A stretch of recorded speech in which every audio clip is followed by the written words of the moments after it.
The first book of Moses, called Genesis. In the beginning, God created the heaven and the earth. And the earth was without form and void, and darkness was upon the face of the deep. And the Spirit of God moved upon the face of the waters. And God said, Let there be light. And there was light. And God saw the light, that it was good. And God divided the light from the darkness. And God called the light day, and the darkness he called night. And the evening and the morning were the first day. And God said, Let there be a firmament in the midst of the waters, and let it divide the waters from the waters. And God made the firmament, and divided the waters which were under the firmament from the waters which were above the firmament. And it was so. And God called the firmament heaven. And the evening and the morning were the second day. And God said, Let the waters under the heaven be gathered together unto one place, and let the dry land appear. And it was so. And God called the dry land earth, and the gathering together of the waters he called seas. And God saw that it was good. And God said, Let the earth bring forth grass, the herb yielding seed, and the fruit tree yielding fruit after his kind, whose seed is in itself upon the earth. And it was so. And the earth brought forth grass, and herb yielding seed after his kind, and the tree yielding fruit, whose seed was in itself after his kind. And God saw that it was good. And the evening and the morning were the third day. And God said, Let there be lights in the firmament of the heaven, to divide the day from the night, and let them be for signs, and for seasons, and for days and years. And let them be for lights in the firmament of the heaven, to give light upon the earth. And it was so. And God made two great lights, the greater light to rule the day, and the lesser light to rule the night. He made the stars also. And God set them in the firmament of the heaven to give light upon the earth, and to rule over the day and over the night, and to divide the light from the darkness. And God saw that it was good. And the evening and the morning were the fourth day.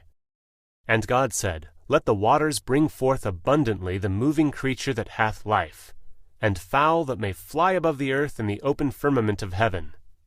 And God created whales, and every living creature that moveth, which the waters brought forth abundantly after their kind, and every winged fowl after his kind. And God saw that it was good. And God blessed them, saying, Be fruitful, and multiply, and fill the waters in the seas, and let fowl multiply in the earth. And the evening and the morning were the fifth day. And God said, Let the earth bring forth the living creature after his kind, cattle, and creeping thing, and beast of the earth after his kind. And it was so. And God made the beast of the earth after his kind, and cattle after their kind, and every thing that creepeth upon the earth after his kind. And God saw that it was good. And God said, Let us make man in our image, after our likeness, and let them have dominion over the fish of the sea, and over the fowl of the air, and over the cattle, and over all the earth, and over every creeping thing that creepeth upon the earth. So God created man in his own image. In the image of God created he him. Male and female created he them. And God blessed them. And God said unto them, Be fruitful, and multiply, and replenish the earth, and subdue it, and have dominion over the fish of the sea, and over the fowl of the air, and over every living thing that moveth upon the earth. And God said, Behold, I have given you every herb-bearing seed, which is upon the face of the earth, and every tree, in the which is the fruit of a tree yielding seed. To you it shall be for meat. And to every beast of the earth, and to every fowl of the air, and to every thing that creepeth upon the earth, wherein there is life, I have given every green herb for meat. And it was so. And God saw every thing that he had made, and, behold, it was very good. And the evening and the morning were the sixth day. Thus the heavens and the earth were finished, and all the host of them.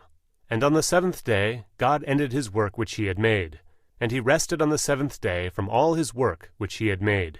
And God blessed the seventh day, and sanctified it, because that in it he had rested from all his work which God created and made. These are the generations of the heavens and of the earth when they were created, in the day that the Lord God made the earth and the heavens. And every plant of the field before it was in the earth, and every herb of the field before it grew, for the Lord God had not caused it to rain upon the earth, and there was not a man to till the ground. But there went up a mist from the earth, and watered the whole face of the ground. And the Lord God formed man of the dust of the ground, and breathed into his nostrils the breath of life, and man became a living soul. And the Lord God planted a garden eastward in Eden, and there he had put the man whom he had formed. And out of the ground made the Lord God to grow every tree that is pleasant to the sight, and good for food, the tree of life also in the midst of the garden, and the tree of knowledge of good and evil. And a river went out of Eden to water the garden, and from thence it was parted, and became into 4 heads. The name of the first is Pison. That is it which compasseth the whole land of Havilah, where there is gold. And the gold of that land is good. There is bdellium, and the onyx stone. And the name of the second river is Gihon. The same it is that compasseth the whole land of Ethiopia.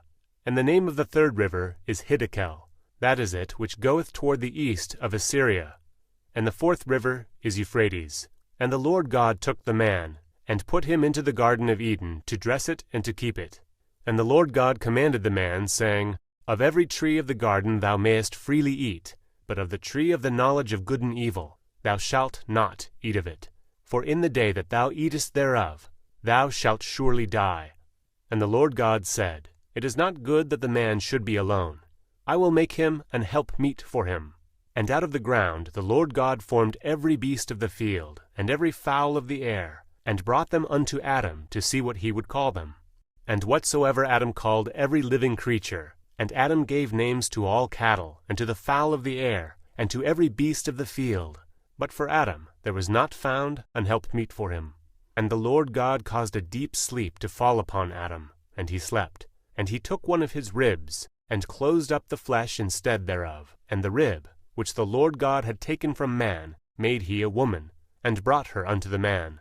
And Adam said, This is now bone of my bones, and flesh of my flesh. She shall be called woman, because she was taken out of man. Therefore shall a man leave his father and his mother, and shall cleave unto his wife, and they shall be one flesh. And they were both naked, the man and his wife, and were not ashamed.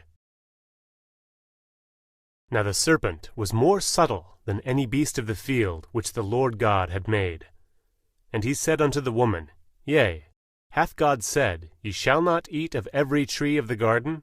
And the woman said unto the serpent, We may eat of the fruit of the trees of the garden, but of the fruit of the tree which is in the midst of the garden, God hath said, Ye shall not eat of it, neither shall ye touch it, lest ye die. And the serpent said unto the woman, Ye shall not surely die.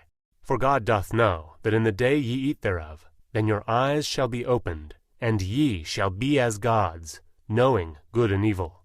And when the woman saw that the tree was good for food, and that it was pleasant to the eyes, and a tree to be desired to make one wise, she took of the fruit thereof, and did eat, and gave also unto her husband with her, and he did eat. And the eyes of them both were opened, and they knew that they were naked. And they sewed fig leaves together, and made themselves aprons. And they heard the voice of the Lord God walking in the garden in the cool of the day. And Adam and his wife hid themselves from the presence of the Lord God amongst the trees of the garden. And the Lord God called unto Adam, and said unto him, Where art thou?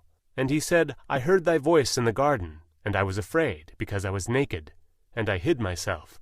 And he said, Who told thee that thou wast naked? Hast thou eaten of the tree, whereof I commanded thee that thou shouldest not eat?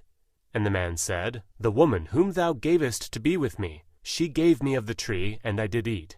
And the Lord God said unto the woman, What is this that thou hast done? And the woman said, The serpent beguiled me, and I did eat. And the Lord God said unto the serpent, Because thou hast done this, thou art cursed above all cattle, and above every beast of the field. Upon thy belly shalt thou go, and dust shalt thou eat all the days of thy life.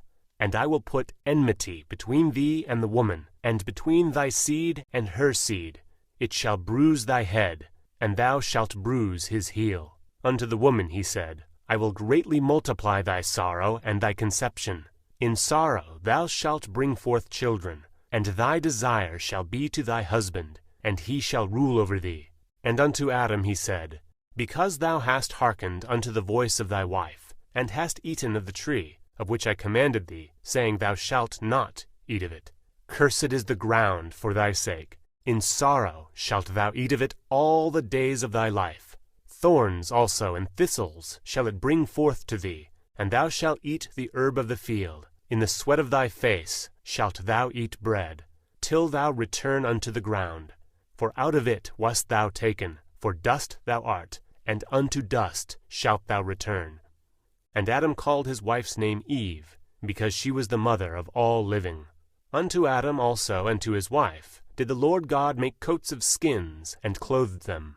And the Lord God said, Behold, the man is become as one of us, to know good and evil. And now, lest he put forth his hand, and take also of the tree of life, and eat, and live forever. Therefore the Lord God sent him forth from the Garden of Eden, to till the ground from whence he was taken.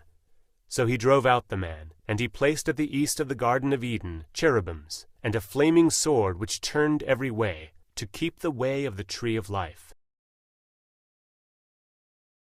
And Adam knew Eve his wife, and she conceived, and bare Cain, and said, I have gotten a man from the Lord. And she again bare his brother Abel. And Abel was a keeper of sheep, but Cain was a tiller of the ground. And in the process of time it came to pass, that Cain brought the fruit of the ground an offering unto the Lord. And Abel, he also brought the firstlings of his flock, and the fat thereof. And the Lord God had respect unto Abel and to his offering, but unto Cain and to his offering he had not respect. And Cain was very wroth, and his countenance fell. And the Lord said unto Cain, Why art thou wroth? And why is thy countenance fallen? If thou doest well, shalt thou not be accepted? And if thou doest not well, sin lieth at the door. And unto thee shall be his desire, and thou shalt rule over him. And Cain talked with his brother Abel. And it came to pass, when they were in the field, that Cain rose up against Abel his brother, and slew him. And the Lord said unto Cain, Where is Abel thy brother? And he said, I know not. Am I not my brother's keeper? And he said, What hast thou done? The voice of thy brother's blood crieth unto me from the ground. And now art thou cursed from the earth, which hath opened her mouth to receive thy brother's blood from thy hand. When thou tillest the ground, it shall not henceforth yield unto thee her strength. A fugitive and a vagabond shalt thou be in the earth. And Cain said unto the Lord, My punishment is greater than I can bear. Behold, thou hast driven me out of this day from the face of the earth, and from thy face shall I be hid, and I shall be a fugitive and a vagabond in the earth. And it shall come to pass, that every one that findeth me shall slay me. And the Lord said unto him, Therefore whosoever slayeth Cain, vengeance will be taken on him sevenfold. And the Lord set a mark upon Cain, lest any finding him should kill him. And Cain went out from the presence of the Lord, and dwelt in the land of Nod, on the east of Eden. And Cain knew his wife, and she conceived, and bare Enoch. And he builded a city, and called the name of the city after the name of his son, Enoch. And unto Enoch was born Irad, and Irad begat Mehujael. And Mehujael begat Methusael, and Methusael begat Lamech. And Lamech took unto him 2 wives. The name of the one was Adah, and the name of the other Zillah. And Adah bare Jabal. He was the father of such as dwell in tents, and of such as have cattle. And his brother's name was Jubal. He was the father of all such as handle the harp and organ. And Zillah, she also bare Tubal-Cain, an instructor of every artificer in brass and iron. And the sister of Tubal-Cain was Naamah. And Lamech said unto his wives, Adah and Zillah, Hear my voice, ye wives of Lamech. Hearken unto my speech. For I have slain a man to my wounding, and a young man to my hurt. If Cain shall be avenged sevenfold, truly Lamech 70 and sevenfold. And Adam knew his wife again, and she bare a son, and called his name Seth. For God, said she, hath appointed me another seed instead of Abel, whom Cain slew. And to Seth, to him there was also born a son, and he called his name Enos. Then began men to call upon the name of the Lord. This is the book of the generations of Adam. In the day that God created man, in the likeness of God made he him. Male and female created he them, and blessed them, and called their name Adam, in the day when they were created. And Adam lived 130 years, and begat a son in his own likeness, and after his image, and called his name Seth. And the days of Adam after he had begotten Seth were 800 years. And the days of Adam after he had begotten Seth were 800 years. And he begat sons and daughters. And all the days that Adam lived were 930 years, and he died. And Seth lived 105 years, and begat Enos. And Seth lived after he begat Enos 807 years, and begat sons and daughters. And all the days of Seth were 912 years, and he died. And Enos lived 90 years, and begat Canaan. And Enos lived after he begat Canaan 815 years, and begat sons and daughters. And all the days of Enos were 905 years, and he died. And Canaan lived 70 years, and begat Mahalaleel. And Cain lived after he begat Mahalaleel 840 years, and begat sons and daughters. And all the days of Canaan were 910 years, and he died.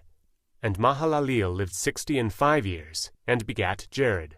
And Mahalaleel lived after he begat Jared 830 years, and begat sons and daughters. And all the days of Mahalaleel were 895 years, and he died. And Jared lived 102 years, and he begat Enoch. And Jared lived after he begat Enoch 800 years, and begat sons and daughters. And all the days of Jared were 962 years, and he died. And Enoch lived 65 years, and begat Methuselah. And Enoch walked with God after he begat Methuselah 300 years, and begat sons and daughters. And all the days of Enoch were 365 years. And Enoch walked with God, and he was not, for God took him. And Methuselah lived 107 years, and begat Lamech. And Methuselah lived after he begat Lamech 782 years, and begat sons and daughters. And all the days of Methuselah were 969 years, and he died. And Lamech lived 102 years, and begat a son. And he called his name Noah, saying, This same shall comfort us concerning our work and toil of our hands, because of the ground which the Lord hath cursed. And Lamech lived after he begat Noah 595 years, and begat sons and daughters. And all the days of Lamech were 777 years, and he died. And Noah was 500 years old, and Noah begat Shem, Ham, and Japheth. And it came to pass, when men began to multiply on the face of the earth, and daughters were born unto them, that the sons of God saw the daughters of men, that they were fair, and they took them wives of all which they chose. And the Lord said, My spirit shall not always strive with man, for that he also is flesh, yet his days shall be 120 years. There were giants in the earth in those days, and also after that, when the sons of God came in unto the daughters of men, and they bare children to them. The same became mighty men, which were of old, men of renown. And God saw that the wickedness of man was great in the earth, and that every imagination of the thoughts of his heart was only evil continually. And it repented the Lord that he had made man on the earth, and it grieved him at his heart. And the Lord said, I will destroy man whom I have created from the face of the earth, both man and beast, and the creeping thing, and the fowls of the air, for it repenteth me that I have made them. But Noah found grace in the eyes of the Lord. These are the generations of Noah. Noah was a just man, and perfect in his generations, and Noah walked with God. And Noah begat 3 sons, Shem, Ham, and Japheth. The earth was also corrupt before God, and the earth was filled with violence. And God looked upon the earth, and, behold, it was corrupt, for all flesh had corrupted his way upon the earth. And God said unto Noah, The end of all flesh is come before me, for the earth is filled with violence through them, and, behold, I will destroy them with the earth. Make thee an ark of gopher wood. Rooms shalt thou make in the ark, and shalt pitch it within and without with pitch. And this is the fashion which thou shalt make it of. The length of the ark shall be 300 cubits, the breadth of it 50 cubits, and the height of it 30 cubits. A window shalt thou make to the ark, and in a cubit shalt thou finish it above. And the door of the ark shalt thou set in it, and the door of the ark shalt thou set in the side thereof. With lower, second, and third stories shalt thou make it. And, behold, I, even I, do bring a flood of waters upon the earth, to destroy all flesh, wherein is the breath of life from under heaven, and everything that is in the earth shall die. But with thee will I establish my covenant, and thou shalt come into the ark, thou, and thy sons, and thy wife, and thy sons' wives with thee. And of every living thing of all flesh, 2 of every sort shalt thou bring into the ark, to keep them alive with thee. They shall be male and female. Of fowls after their kind, and of cattle after their kind, of every creeping thing of the earth after his kind, 2 of every sort shall come unto thee, to keep them alive. And take thou unto thee of all food that is eaten, and thou shalt gather it to thee, and it shall be for food for thee and for them. Thus did Noah, according to all that God commanded him, so did he. And the Lord said unto Noah, Come thou and all thy house into the ark.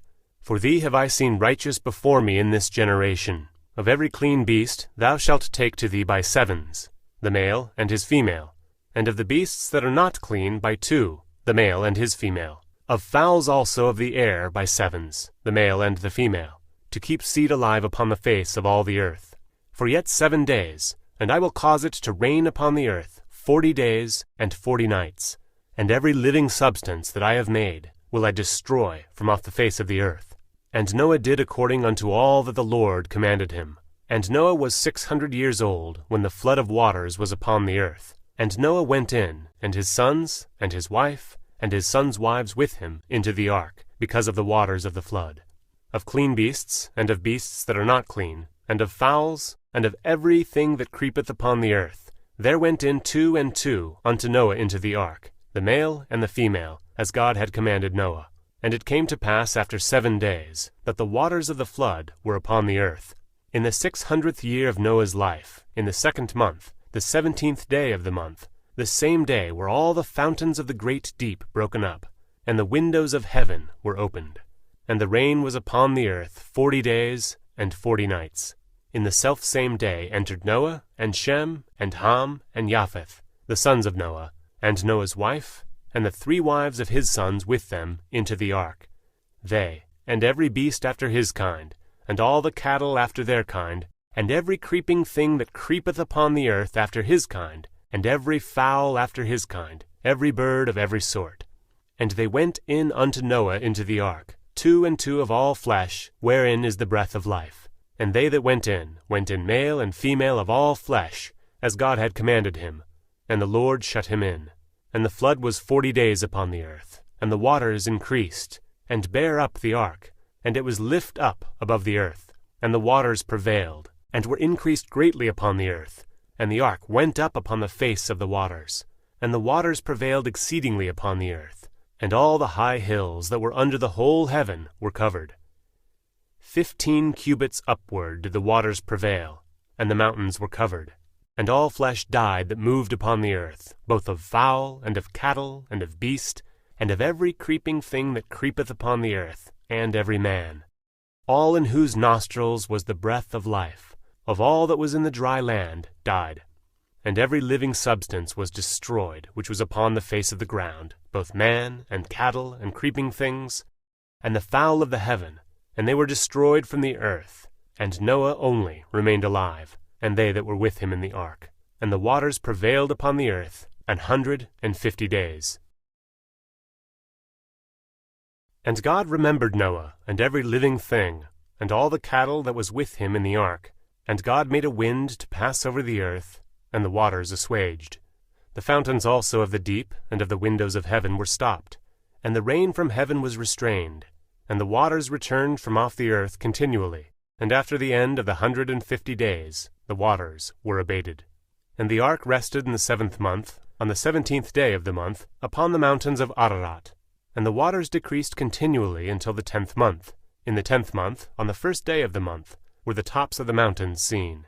And it came to pass at the end of 40 days, that Noah opened the window of the ark which he had made, and he sent forth a raven, which went forth to and fro, until the waters were dried up from off the earth. Also he sent forth a dove from him, to see if the waters were abated from off the face of the ground. But the dove found no rest for the sole of her foot, and she returned unto him into the ark, for the waters were on the face of the whole earth. Then he put forth his hand, and took her, and pulled her in unto him into the ark. And he stayed yet other 7 days, and he again sent forth the dove out of the ark. And the dove came into him in the evening, and, lo, in her mouth was an olive leaf plucked off. So Noah knew that the waters were abated from off the earth. And he stayed yet another 7 days, and sent forth the dove, which returned not again unto him any more. And it came to pass in the 601st year, in the 1st month, the 1st day of the month, the waters were dried up from off the earth.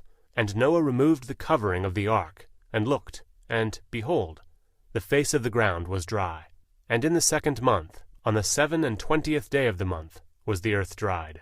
And God spake unto Noah, saying, Go forth of the ark, thou, and thy wife, and thy sons wives with thee. Bring forth with thee every living thing that is with thee, of all flesh, both of fowl and of cattle, and of every creeping thing that creepeth upon the earth, that they may breed abundantly in the earth, and be fruitful, and multiply upon the earth.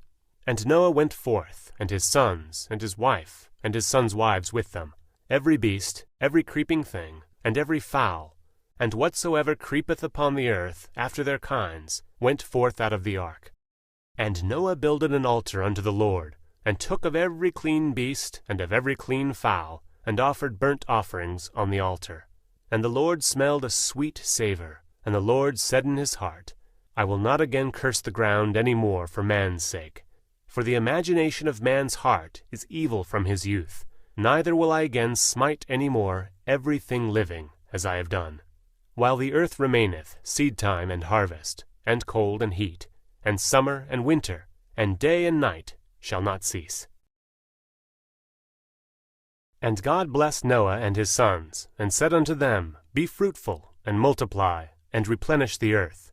And the fear of you, and the dread of you, shall be upon every beast of the earth, and upon every fowl of the air, upon all that moveth upon the earth, and upon all the fishes of the sea. Into your hand are they delivered. Every moving thing that liveth shall be meat for you. Even as the green herb have I given you all things. But flesh with the life thereof, which is the blood thereof, shall ye not eat. And surely your blood of your lives will I require. At the hand of every beast will I require it, and at the hand of man, at the hand of every man's brother will I require the life of man.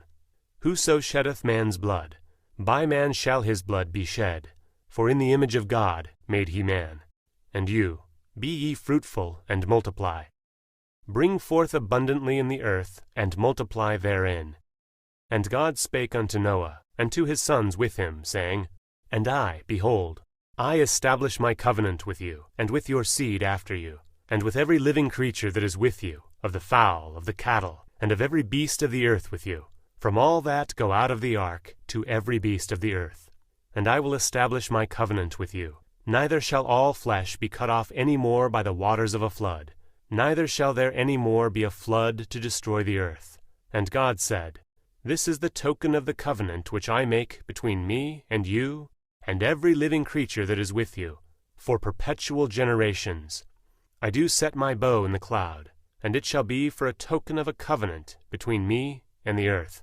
And it shall come to pass, when I bring a cloud over the earth, that the bow shall be seen in the cloud. And I will remember my covenant, which is between me and you, and every living creature of all flesh. And the waters shall no more become a flood, to destroy all flesh. And the bow shall be in the cloud, and I will look upon it, that I may remember the everlasting covenant between God and every living creature of all flesh that is upon the earth.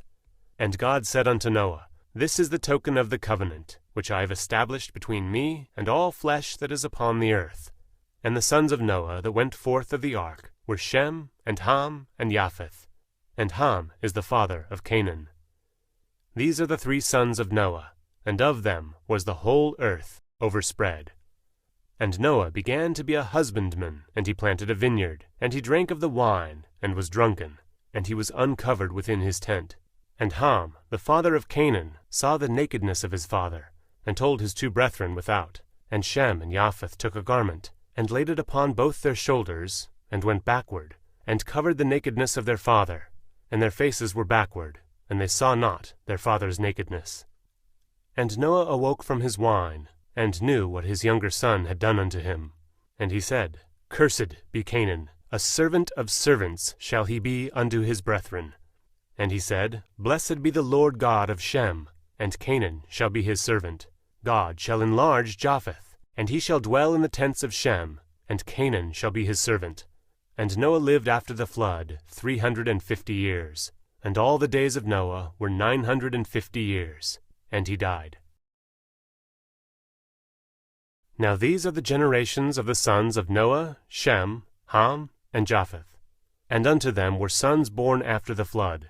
The sons of Japheth, Gomer, and Magog, and Madai, and Javan, and Tubal, and Meshech, and Tiras.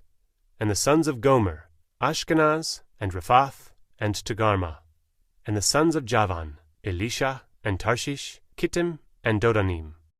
By these were the isles of the Gentiles divided in their lands, every one after his tongue, after their families, in their nations. And the sons of Ham, Cush, and Mitzrayim, and Phut, and Canaan.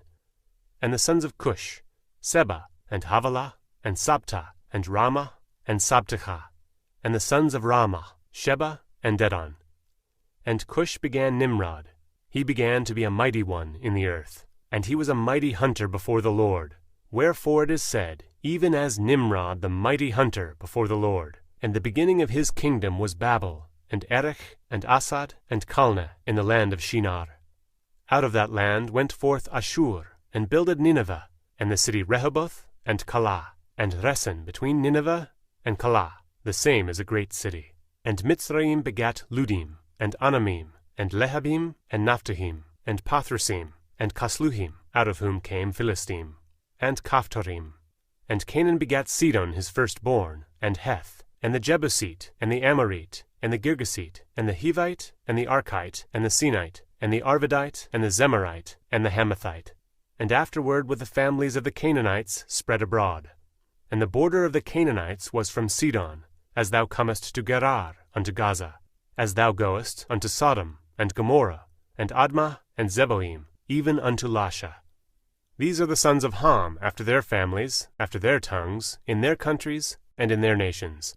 Unto Shem also, the father of all the children of Eber, the brother of Japheth the elder, even to him were children born, the children of Shem, Elam, and Ashur, and Arphaxad, and Lud, and Aram. And the children of Aram, Uz, and Hul, and Gether, and Mash. And Arphaxad begat Salah, and Salah begat Eber. And unto Eber were born 2 sons. The name of one was Peleg, for in his days was the earth divided, and his brother's name was Joktan. And Joktan begat Almodad, and Sheleph, and Hazarmaveth, and Jerah, and Haroram, and Uzal, and Diklah, and Obal, and Abimael, and Sheba, and Ophir, and Havilah, and Jobab. All these were the sons of Joktan. And their dwelling was from Mesha, as thou goest unto Sephar, a mount of the east.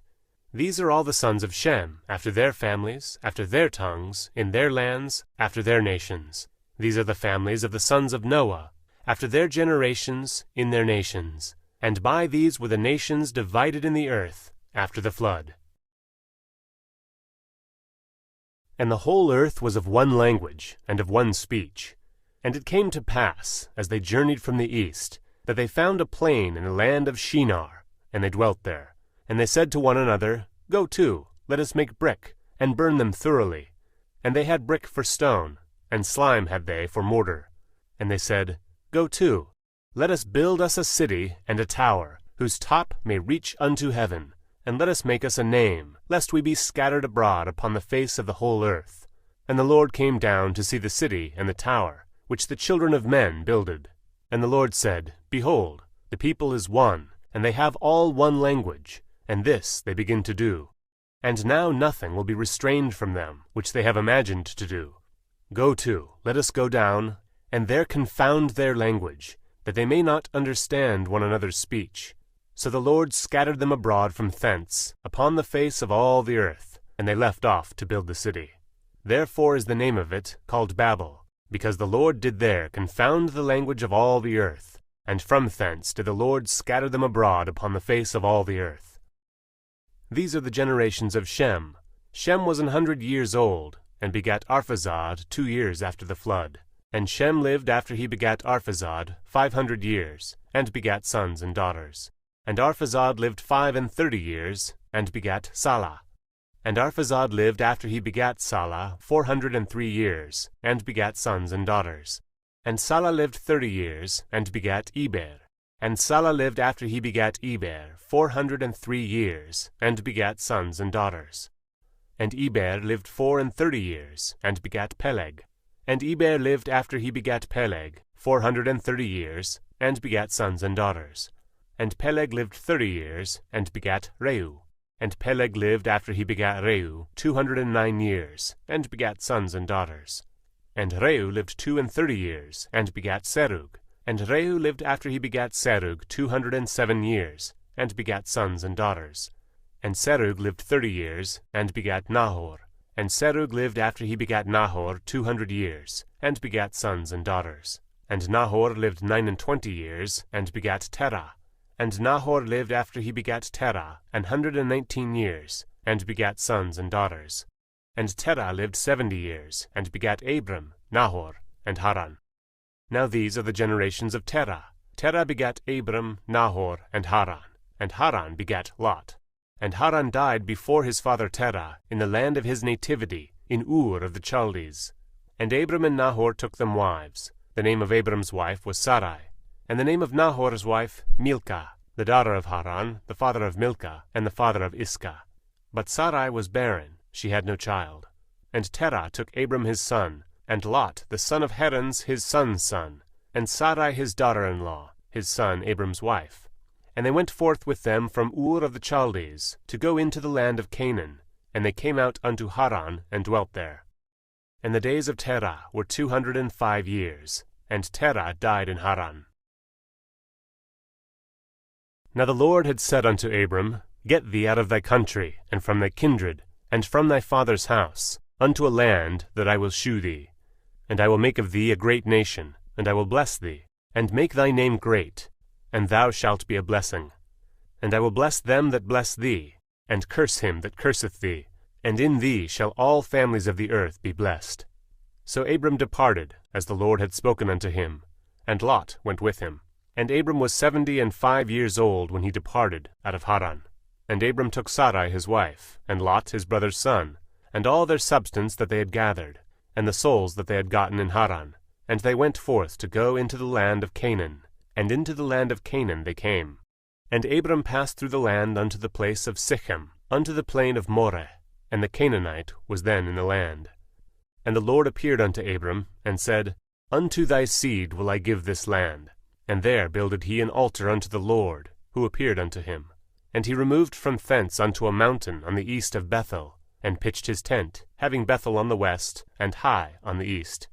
And there he builded an altar unto the Lord, and called upon the name of the Lord. And Abram journeyed, going on still toward the south. And there was a famine in the land, and Abram went down into Egypt to sojourn there, for the famine was grievous in the land. And it came to pass, when he was come near to enter into Egypt, that he said unto Sarai his wife, Behold now, I know that thou art a fair woman to look upon. Therefore it shall come to pass, when the Egyptians shall see thee, that they shall say, This is his wife. And they will kill me, but they will save thee alive. Say, I pray thee, thou art my sister, that it may be well with me for thy sake, and my soul shall live because of thee. And it came to pass that, when Abram was come into Egypt, the Egyptians beheld the woman, that she was very fair. The princes also of Pharaoh saw her, and commended her before Pharaoh. And the woman was taken into Pharaoh's house. And he entreated Abram well for her sake, and he had sheep, and oxen, and he asses, and menservants, and maidservants, and she-asses, and camels. And the Lord plagued Pharaoh and his house with great plagues, because of Sarai Abram's wife. And Pharaoh called Abram, and said, What is this that thou hast done unto me? Why didst thou not tell me that she was thy wife? Why sayest thou, She is my sister? So I might have taken her to me to wife. Now therefore behold thy wife, take her, and go thy way. And Pharaoh commanded his men concerning him, and they sent him away, and his wife, and all that he had. And Abram went up out of Egypt, he, and his wife, and all that he had, and Lot with him, into the south. And Abram was very rich in cattle, in silver, and in gold. And he went on his journeys from the south, even to Bethel, unto the place where his tent had been at the beginning, between Bethel and Hai, unto the place of the altar, which he had made there at the first. And there Abram called on the name of the Lord. And Lot also, which went with Abram, had flocks, and herds, and tents. And the land was not able to bear them, that they might dwell together, for their substance was great, so that they could not dwell together.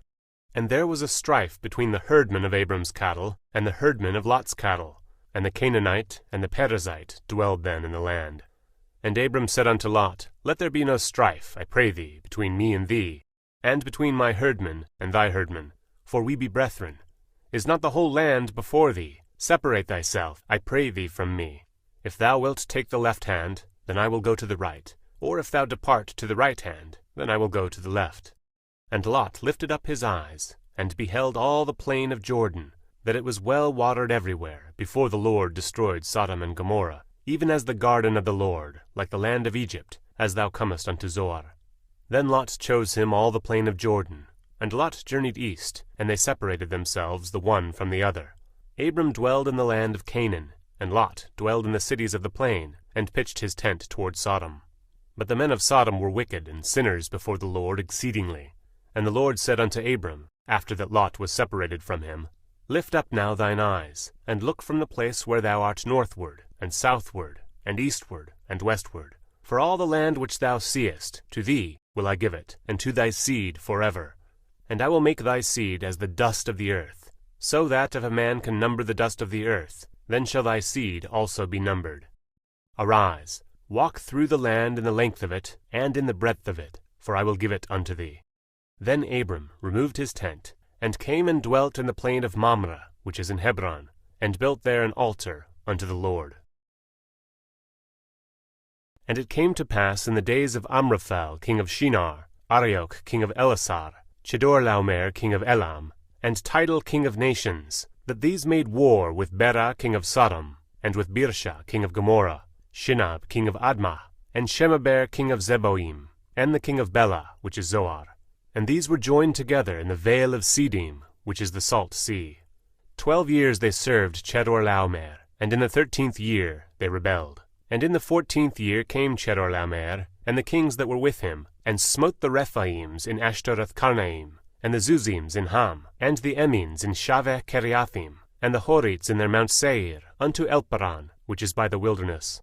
And they returned, and came to Enmishpat, which is Kadesh, and smote all the country of the Amalekites, and also the Amorites, and the king of Bela, the same as Zoar. And they joined battle with them in the vale of Siddim, with Chedorlaomer the king of Elam, and with Tidal king of nations, and Amraphel king of Shinar, and Arioch king of Ellasar, 4 kings with 5. And the vale of Siddim was full of slime pits, and the kings of Sodom and Gomorrah fled, and fell there. And they that remained fled to the mountain. And they took all the goods of Sodom and Gomorrah, and all their victuals, and went their way. And they took Lot, Abram's brother's son, who dwelt in Sodom, and his goods, and departed. And there came one that had escaped, and told Abram the Hebrew, for he dwelt in the plain of Mamre the Amorite, brother of Eshcol, and brother of Aner, and these were confederate with Abram. And when Abram heard that his brother was taken captive, he armed his trained servants, born in his own house, 318, and pursued them unto Dan. And he divided himself against them, he and his servants, by night, and smote them, and pursued them unto Hobah, which is on the left hand of Damascus.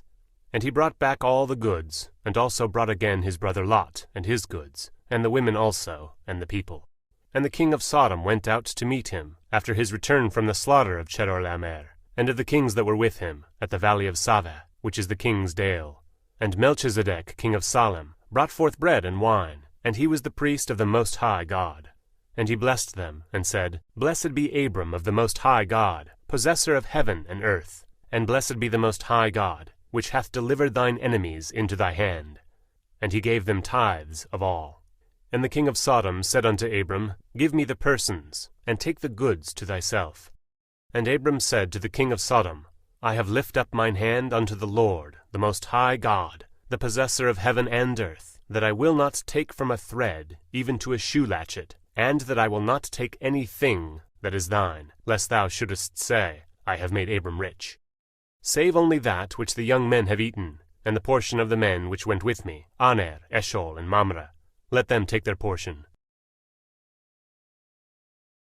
After these things the word of the Lord came unto Abram in a vision, saying, Fear not, Abram, I am thy shield, and thy exceeding great reward.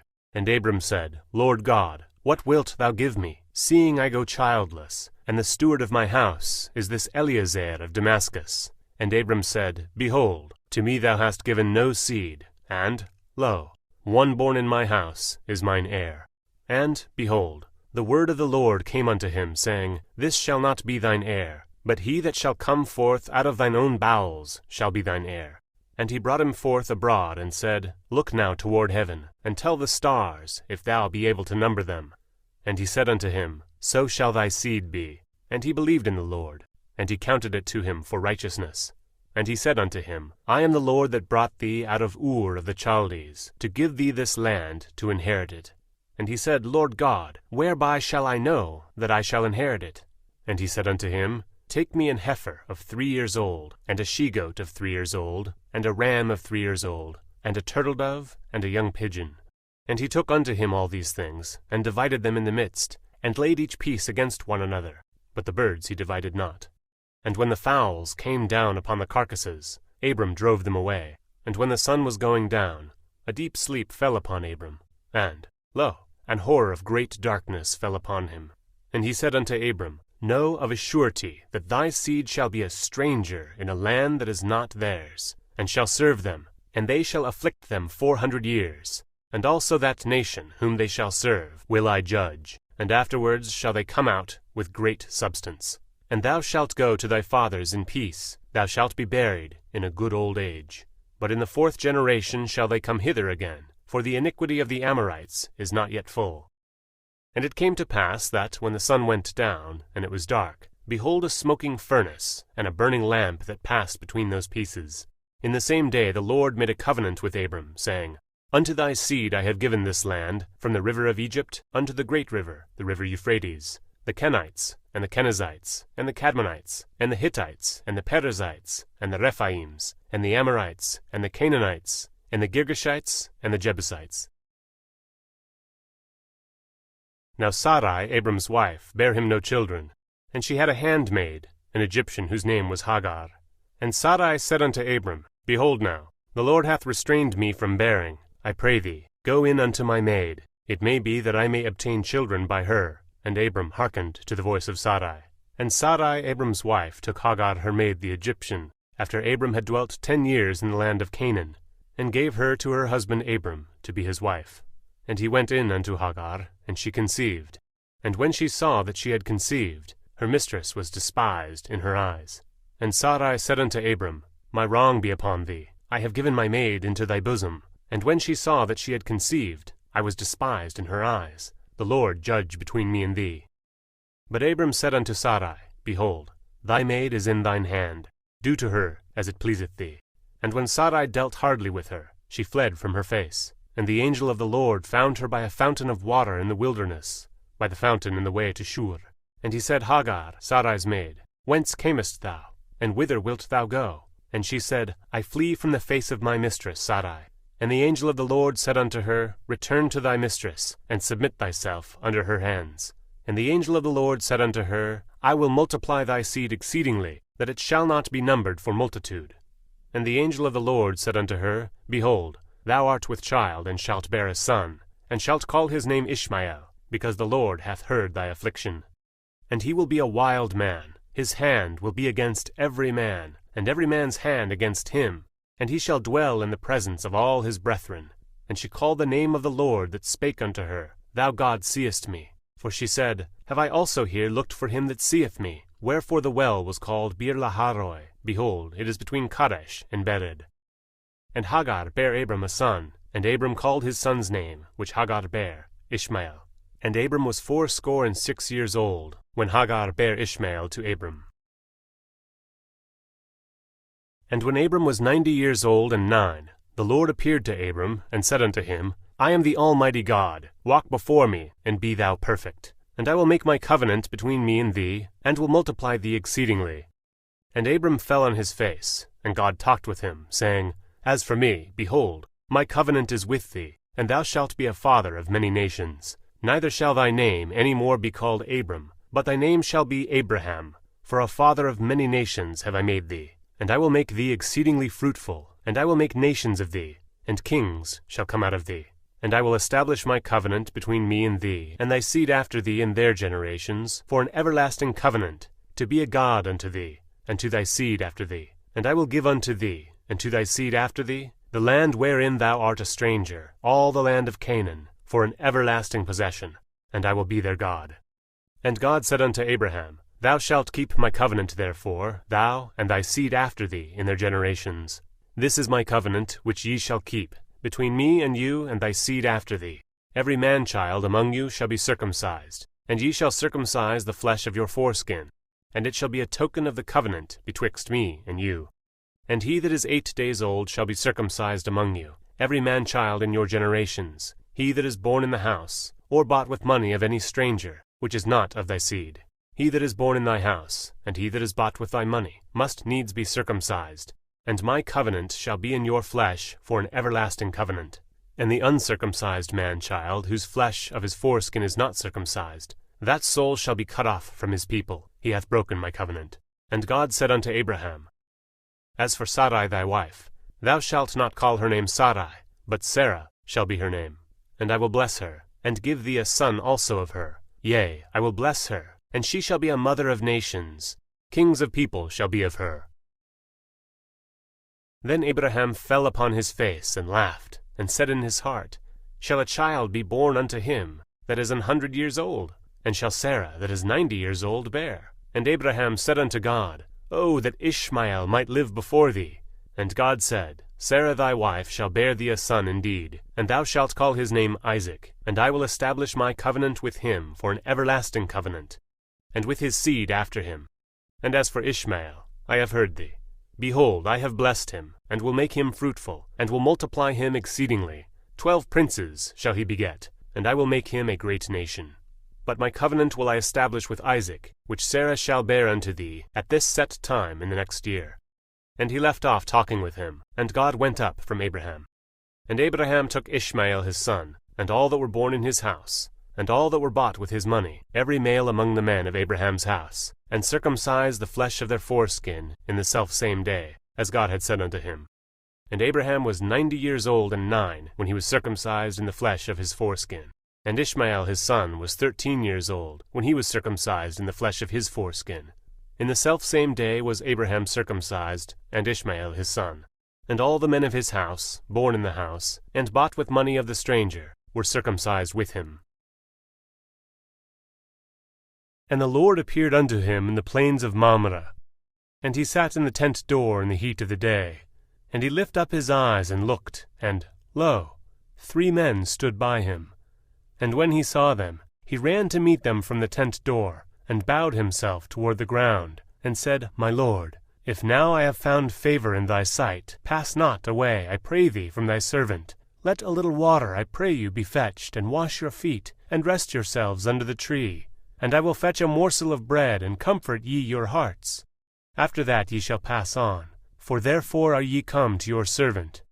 And they said, So do, as thou hast said. And Abraham hastened into the tent unto Sarah, and said, Make ready quickly 3 measures of fine meal, knead it, and make cakes upon the hearth. And Abraham ran unto the herd, and fetched a calf tender and good, and gave it unto a young man, and he hastened to dress it. And he took butter and milk, and the calf which he had dressed, and set it before them. And he stood by them under the tree, and they did eat. And they said unto him, Where is Sarah thy wife? And he said, Behold, in the tent. And he said, I will certainly return unto thee according to the time of life. And, lo, Sarah thy wife shall have a son. And Sarah heard it in the tent door, which was behind him. Now Abraham and Sarah were old and well stricken in age, and it ceased to be with Sarah after the manner of women. Therefore Sarah laughed within herself, saying, After I am waxed old, shall I have pleasure, my Lord being old also? And the Lord said unto Abraham, Wherefore did Sarah laugh, saying, Shall I of a surety bear a child, which am old? Is any thing too hard for me the Lord? At the time appointed I will return unto thee, according to the time of life, and Sarah shall have a son. Then Sarah denied, saying, I laughed not, for she was afraid. And he said, Nay, but thou didst laugh. And the men rose up from thence, and looked toward Sodom. And Abraham went with them to bring them on the way. And the Lord said, Shall I hide from Abraham that thing which I do? Seeing that Abraham shall surely become a great and mighty nation, and all the nations of the earth shall be blessed in him. For I know him, that he will command his children and his household after him, and they shall keep the way of the Lord, to do justice and judgment, that the Lord may bring upon Abraham that which he hath spoken of him. And the Lord said, Because the cry of Sodom and Gomorrah is great, and because their sin is very grievous, I will go down now, and see whether they have done altogether according to the cry of it, which is come unto me, and if not, I will know. And the men turned their faces from thence, and went toward Sodom. But Abraham stood yet before the Lord. And Abraham drew near, and said, Wilt thou also destroy the righteous with the wicked? Peradventure there be 50 righteous within the city. Wilt thou also destroy, and not spare the place for the 50 righteous that are therein? That be far from thee to do this after manner, to slay the righteous with the wicked, and that the righteous should be as the wicked. That be far from thee. Shall not the judge of all the earth do right? And the Lord said, If I find in Sodom 50 righteous within the city, then I will spare all the place for their sakes. And Abraham answered and said, Behold now, I have taken upon me to speak unto the Lord, which am but dust and ashes. Peradventure there shall lack 5 of the 50 righteous. Wilt thou destroy all the city for lack of 5? And he said, If I find there 40 and 5, I will not destroy it. And he spake unto him yet again, and said, Peradventure there shall be 40 found there. And he said, I will not do it for 40's sake. And he said unto him, O let not the Lord be angry, and I will speak. Peradventure there shall 30 be found there. And he said, I will not do it, if I find 30 there. And he said, Behold now, I have taken upon me to speak unto the Lord. Peradventure there shall be 20 found there. And he said, I will not destroy it for 20's sake. And he said, O let not the Lord be angry, and I will speak yet but this once. Peradventure 10 shall be found there. And he said, I will not destroy it for 10's sake. And the Lord went his way, as soon as he had left communing with Abraham. And Abraham returned unto his place. And there came 2 angels to Sodom at even, and Lot sat in the gate of Sodom. And Lot seeing them rose up to meet them, and he bowed himself with his face toward the ground. And he said, Behold now, my lords, turn in, I pray you, into your servant's house, and tarry all night, and wash your feet, and ye shall rise up early, and go on your ways. And they said, Nay, but we will abide in the street all night. And he pressed upon them greatly, and they turned in unto him, and entered into his house. And he made them a feast, and did bake unleavened bread, and they did eat.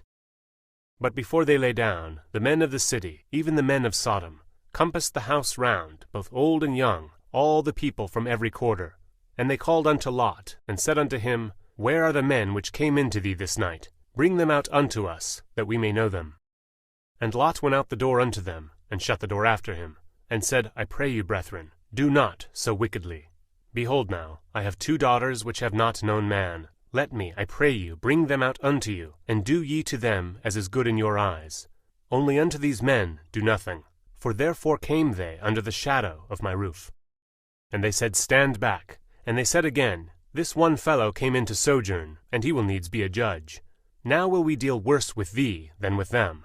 And they pressed sore upon the man, even Lot, and came near to break the door. But the men put forth their hand, and pulled Lot into the house, and shut to the door. And they smote the men that were at the door of the house with blindness, both small and great, so that they wearied themselves to find the door. And the men said unto Lot, Hast thou here any besides, son-in-law, and thy sons, and thy daughters? And whatsoever thou hast in the city, bring them out of this place. For we will destroy this place, because the cry of them is waxen great before the face of the Lord, and the Lord hath sent us to destroy it. And Lot went out, and spake unto his sons-in-law, which married his daughters, and said, Up, get you out of this place, for the Lord will destroy this city. But he seemed as one that mocked unto his sons-in-law. And when the morning arose, and the angels hastened Lot, saying, Arise, take thy wife, and thy 2 daughters which are here, lest thou be consumed in the iniquity of the city. And while he lingered, the men laid hold upon his hand, and upon the hand of his wife, and upon the hand of his 2 daughters, the Lord being merciful unto him. And they brought him forth, and set him without the city. And it came to pass, when they had brought them forth abroad, that he said, Escape for thy life, look not behind thee, neither stay thou in all the plain, escape to the mountain, lest thou be consumed. And Lot said unto them, O, not so, my lord. Behold now, thy servant hath found grace in thy sight, and thou hast magnified thy mercy, which thou hast shewed unto me in saving my life. And I cannot escape to the mountain, lest some evil take me, and I die. Behold now, this city is near to flee unto, and it is a little one. O, let me escape thither. Is it not a little one? And my soul shall live. And he said unto him, See, I have accepted thee concerning this thing also, that I will not overthrow this city, for the which thou hast spoken. Haste thee, escape thither, for I cannot do anything till thou become thither. Therefore the name of the city was called Zoar. The sun was risen upon the earth when Lot entered into Zoar. Then the Lord rained upon Sodom and upon Gomorrah brimstone and fire from the Lord out of heaven. And he overthrew those cities, and all the plain, and all the inhabitants of these cities, and that which grew upon the ground. But his wife looked back from behind him, and she became a pillar of salt. And Abraham gat up early in the morning to the place where he stood before the Lord, and he looked toward Sodom and Gomorrah, and toward all the land of the plain, and beheld, and, lo, the smoke of the country went up, as the smoke of a furnace. And it came to pass, when God destroyed the cities of the plain, that God remembered Abraham, and sent Lot out of the midst of the overthrow, when he overthrew the cities in which Lot dwelt. And Lot went up out of Zoar, and dwelt in the mountains, and his 2 daughters with him, for he feared to dwell in Zoar, and he dwelt in a cave, he and his 2 daughters. And the firstborn said unto the younger, Our father is old, and there is not a man in the earth to come in unto us, after the manner of all the earth. Come, let us make our father drink wine, and we will lie with him, that we may preserve seed of our father. And they made their father drink wine that night. And the firstborn went in, and lay with her father. And he perceived not when she lay down, nor when she arose. And it came to pass on the morrow, that the firstborn said unto the younger, Behold, I lay yesternight with my father. Let us make him drink wine this night also, and go thou in, and lie with him, that we may preserve seed of our father. And they made their father drink wine that night also. And the younger arose, and lay with him. And he perceived not when she lay down, nor when she arose. Thus were both the daughters of Lot with child by their father. And the firstborn bare a son, and called his name Moab, the same as the father of the Moabites unto this day. And the younger, she also bare a son, and called his name Benami, the same as the father of the children of Ammon unto this day. And Abraham journeyed from thence toward the south country, and dwelt between Kadesh and Shur, and sojourned in Gerar. And Abraham said of Sarah his wife, She is my sister. And Abimelech king of Gerar sent, and took Sarah. But God came to Abimelech in a dream by night, and said to him, Behold, thou art but a dead man, for the woman which thou hast taken, for she is a man's wife. But Abimelech had not come near her, and he said, Lord, wilt thou slay also a righteous nation? Said he not unto me, She is my sister? And she, even she herself, said, He is my brother. In the integrity of my heart, and innocency of my hands have I done this. And God said unto him in a dream, Yea, I know that thou didst this in the integrity of thy heart, for I also withheld thee from sinning against me. Therefore suffered I thee not to touch her. Now therefore restore the man his wife, for he is a prophet, and he shall pray for thee, and thou shalt live. And if thou restore her not, know thou that thou shalt surely die, thou and all that are thine. Therefore Abimelech rose early in the morning, and called all his servants, and told all these things in their ears. And the men were sore afraid. Then Abimelech called Abraham, and said to him, What hast thou done unto us? And what have I offended thee, that thou hast brought on me and my kingdom a great sin? Thou hast done deeds unto me that ought not to be done. And Abimelech said unto Abram, What sawest thou, that thou hast done this thing? And Abraham said, Because I thought, Surely the fear of God is not in this place, and they will slay me for my wife's sake. And yet indeed she is my sister, she is the daughter of my father, but not the daughter of my mother, and she became my wife. And it came to pass, when God caused me to wander from my father's house, that I said unto her, This is thy kindness which thou shalt shew unto me. At every place whither we shall come, say of me, He is my brother. And Abimelech took sheep, and oxen, and men servants, and women servants, and gave them unto Abraham, and restored him Sarah his wife. And Abimelech said, Behold, my land is before thee, dwell where it pleaseth thee. And unto Sarah he said, Behold, I have given thy brother 1,000 pieces of silver. Behold, he is to thee a covering of the eyes, unto all that are with thee, and with all other. Thus she was reproved. So Abraham prayed unto God, and God healed Abimelech, and his wife, and his maidservants, and they bare children. For the Lord had fast closed up all the wombs of the house of Abimelech, because of Sarah Abraham's wife. And the Lord visited Sarah as he had said, and the Lord did unto Sarah as he had spoken. For Sarah conceived, and bare Abraham a son in his old age, at the set time of which God had spoken to him. And Abraham called the name of his son that was born unto him, whom Sarah bare to him, Isaac. And Abraham circumcised his son Isaac, being 8 days old, as God had commanded him. And Abraham was 100 years old, when his son Isaac was born unto him. And Sarah said, God hath made me to laugh, so that all that hear will laugh with me. And she said, Who would have said unto Abraham, that Sarah should have given children suck? For I have borne him a son in his old age. And the child grew, and was weaned. And Abraham made a great feast, the same day that Isaac was weaned. And Sarah saw the son of Hagar the Egyptian, which she had borne unto Abraham, mocking. Wherefore she said unto Abraham, Cast out this bondwoman and her son, for the son of this bondwoman shall not be heir with my son, even with Isaac. And the thing was very grievous in Abraham's sight because of his son. And God said unto Abraham, Let it not be grievous in thy sight because of the lad, and because of thy bondwoman. In all that Sarah hath said unto thee, hearken unto her voice, for in Isaac shall thy seed be called. And also of the son of the bondwoman will I make a nation, because he is thy seed. And Abraham rose up early in the morning, and took bread, and a bottle of water, and gave it unto Hagar, putting it on her shoulder, and the child, and sent her away. And she departed, and wandered in the wilderness of Beersheba. And the water was spent in the bottle, and she cast the child under one of the shrubs. And she went, and sat down over against him a good way off, as if it were a bow shot. For she said, Let me not see the death of the child. And she sat over against him, and lift up her voice, and wept. And God heard the voice of the lad, and the angel of God called to Hagar out of heaven, and said unto her, What aileth thee, Hagar? Fear not, for God hath heard the voice of the lad where he is. Arise, lift up the lad, and hold him in thine hand, for I will make him a great nation. And God opened her eyes, and she saw a well of water, and she went, and filled the bottle with water, and gave the lad drink. And God was with the lad, and he grew, and dwelt in the wilderness, and became an archer. And he dwelt in the wilderness of Paran, and his mother took him a wife out of the land of Egypt.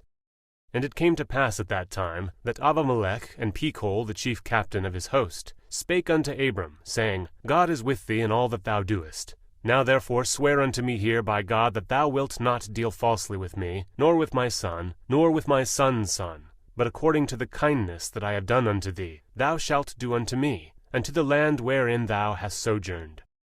And Abraham said, I will swear. And Abraham reproved Abimelech because of a well of water, which Abimelech's servants had violently taken away. And Abimelech said, I wot not who hath done this thing, neither didst thou tell me, neither yet heard I of it, but today. And Abraham took sheep and oxen, and gave them to Abimelech, and both of them made a covenant. And Abraham set 7 ewe lambs of the flock by themselves. And Abimelech said unto Abraham, What means these 7 ewe lambs, which thou hast set by themselves? And he said, For these 7 ewe lambs shalt thou take of my hand, that they may be a witness unto me, that I have digged this well. Wherefore he called that place Beersheba, because there they sware, both of them. Thus they made a covenant at Beersheba. Then Abimelech rose up, and 𝗤𝗨 the chief captain of his host, and they returned into the land of the Philistines. And Abraham planted a grove in Beersheba, and called there on the name of the Lord, the everlasting God. And Abraham sojourned in the Philistines' land many days. And it came to pass after these things, that God did tempt Abraham, and said unto him, Abraham. And he said, Behold, here I am. And he said, Take now thy son, thine only son Isaac, whom thou lovest, and get thee into the land of Moriah, and offer him there for a burnt offering, upon one of the mountains which I will tell thee of. And Abraham rose up early in the morning, and saddled his ass, and took 2 of his young men with him, and Isaac his son, and clave the wood for the burnt offering, and rose up, and went unto the place of which God had told him. Then on the 3rd day Abraham lifted up his eyes, and saw the place afar off. And Abraham said unto his young men, Abide ye here with the ass, and I and the lad will go yonder and worship, and come again to you. And Abraham took the wood of the burnt offering, and laid it upon Isaac his son, and he took the fire in his hand, and a knife. And they went both of them together. And Isaac spake unto Abraham his father, and said, My father. And he said, Here am I, my son. And he said, Behold the fire and the wood, but where is the lamb for a burnt offering? And Abraham said, My son, God will provide himself a lamb for a burnt offering. So they went both of them together. And they came to the place which God had told him of. And Abraham built an altar there, and laid the wood in order, and bound Isaac his son, and laid him on the altar upon the wood. And Abraham stretched forth his hand, and took the knife, to slay his son. And the angel of the Lord called unto him out of heaven, and said, Abraham, Abraham. And he said, Here am I. And he said, Lay not thine hand upon the lad, neither do thou anything unto him. For now I know that thou fearest God, seeing thou hast not withheld thy son, thine only son, from me. And Abraham lifted up his eyes, and looked. And behold, behind him a ram caught in a thicket by his horns. And Abraham went and took the ram, and offered him up for a burnt offering in the stead of his son. And Abraham called the name of that place Jehovah-Yireh, as it is said to this day, In the mount of the Lord it shall be seen. And the angel of the Lord called unto Abraham out of heaven the second time, and said, By myself have I sworn, saith the Lord, for because thou hast done this thing, and hast not withheld thy son, thine only son, that in blessing I will bless thee, and in multiplying I will multiply thy seed as the stars of the heaven, and as the sand which is upon the seashore, and thy seed shall possess the gate of his enemies, and in thy seed shall all the nations of the earth be blessed, because thou hast obeyed my voice. So Abraham returned unto his young men, and they rose up and went together to Beersheba, and Abraham dwelt at Beersheba. And it came to pass after these things, that it was told Abraham, saying, Behold, Milcah, she hath also borne children unto thy brother Nahor, Huz his firstborn, and Buz his brother, and Kemuel the father of Aram, and Chesed, and Hazo, and Pildash, and Yidlaph, and Bethuel. And Bethuel begat Rebekah. These 8 Milcah did bear to Nahor, Abraham's brother. And his concubine, whose name was Reumah, she also bare Tebah, and Gaham, and Thahash, and Maachah. And Sarah was 127 years old. These were the years of the life of Sarah. And Sarah died in Kiriatharba, the same is Hebron in the land of Canaan. And Abraham came to mourn for Sarah, and to weep for her. And Abraham stood up from before his dead, and spake unto the sons of Heth, saying, I am a stranger and a sojourner with you. Give me a possession of a burying place with you, that I may bury my dead out of my sight. And the children of Heth answered Abraham, saying unto him, Hear us, my lord, thou art a mighty prince among us. In the choice of our sepulchres bury the dead. None of us shall withhold from thee his sepulchre, but that thou mayest bury thy dead. And Abraham stood up, and bowed himself to the people of the land, even to the children of Heth. And he communed with them, saying, If it be your mind that I should bury my dead out of my sight, hear me, and entreat for me to Ephron the son of Zohar, that he may give me the cave of Machpelah, which he hath, which is in the end of his field. For as much money as it is worth, he shall give it me for a possession of a burying place amongst you. And Ephron dwelt among the children of Heth. And Ephron the Hittite answered Abraham in the audience of the children of Heth, even of all that went in at the gate of his city, saying, Nay, my lord, hear me. The field give I thee, and the cave that is therein I give it thee. In the presence of the sons of my people give I it thee. Bury thy dead. And Abraham bowed down himself before the people of the land. And he spake unto Ephron in the audience of the people of the land, saying, But if thou wilt give it, I pray thee, hear me. I will give thee money for the field, take it of me, and I will bury my dead there. And Ephron answered Abraham, saying unto him, My lord, hearken unto me. The land is worth 400 shekels of silver. What is that betwixt me and thee? Bury therefore thy dead. And Abraham hearkened unto Ephron. And Abraham weighed to Ephron the silver, which he had named in the audience of the sons of Heth, 400 shekels of silver, current money with the merchant. And the field of Ephron, which was in Machpelah, which was before Mamre, the field, and the cave which was therein, and all the trees that were in the field, that were in all the borders round about, were made sure unto Abraham for a possession in the presence of the children of Heth, before all that went in at the gate of his city. And after this, Abraham buried Sarah his wife in the cave of the field of Machpelah, before Mamre. The same is Hebron in the land of Canaan. And the field, and the cave that is therein, were made sure unto Abraham for a possession of a burying place by the sons of Heth. And Abraham was old and well stricken in age, and the Lord had blessed Abraham in all things. And Abraham said unto his eldest servant of his house, that ruled over all that he had, Put, I pray thee, thy hand under my thigh, and I will make thee swear by the Lord, the God of heaven and the God of earth, that thou shalt not take a wife unto my son of the daughters of the Canaanites, among whom I dwell, but thou shalt go unto my country, and to my kindred, and take a wife unto my son Isaac. And the servant said unto him, Peradventure the woman will not be willing to follow me unto this land. Must I needs bring thy son again unto the land from whence thou camest? And Abraham said unto him, Beware thou that thou bring not my son thither again. The Lord God of heaven, which took me from my father's house, and from the land of my kindred, and which spake unto me, and that sware unto me, saying, Unto thy seed will I give this land. He shall send his angel before thee, and thou shalt take a wife unto my son from thence. And if the woman will not be willing to follow thee, then thou shalt be clear from this my oath. Only bring not my son thither again. And the servant put his hand under the thigh of Abraham his master, and sware to him concerning that matter. And the servant took 10 camels of the camels of his master, and departed. For all the goods of his master were in his hand. And he arose, and went to Mesopotamia, unto the city of Nahor.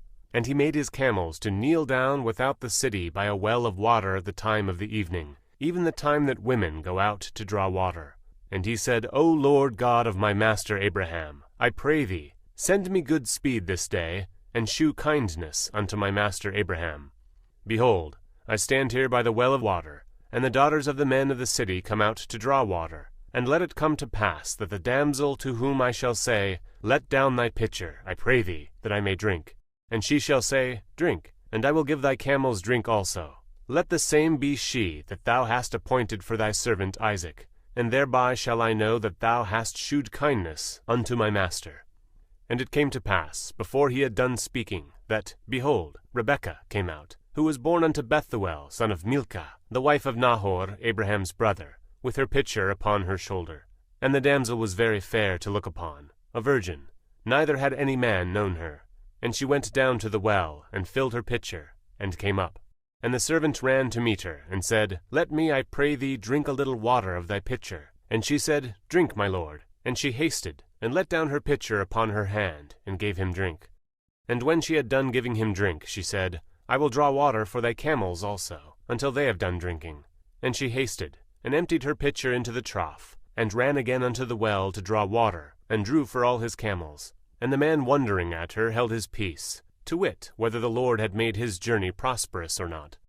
And it came to pass, as the camels had done drinking, that the man took a golden earring of 1/2 shekel weight, and 2 bracelets for her hands of 10 shekels weight of gold, and said, Whose daughter art thou? Tell me, I pray thee, is there room in thy father's house for us to lodge in? And she said unto him, I am the daughter of Bethuel, the son of Milcah, which she bare unto Nahor.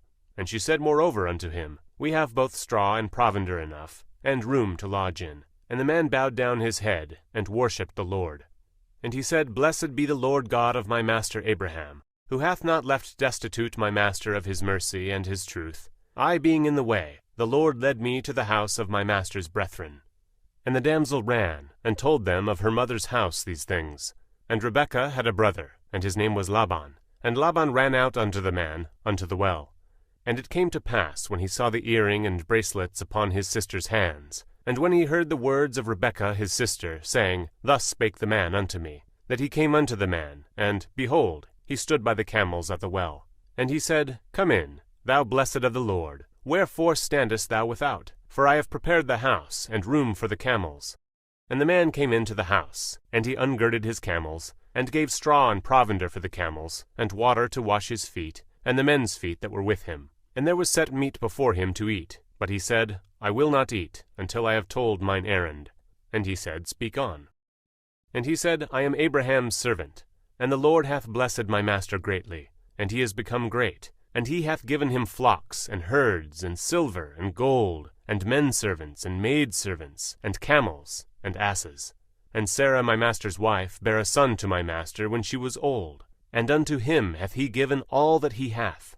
And my master made me swear, saying, Thou shalt not take a wife to my son of the daughters of the Canaanites, in whose land I dwell. But thou shalt go unto my father's house, and to my kindred, and take a wife unto my son.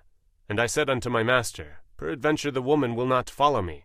And he said unto me, The Lord, before whom I walk, will send his angel with thee, and prosper thy way. And thou shalt take a wife for my son of my kindred, and of my father's house.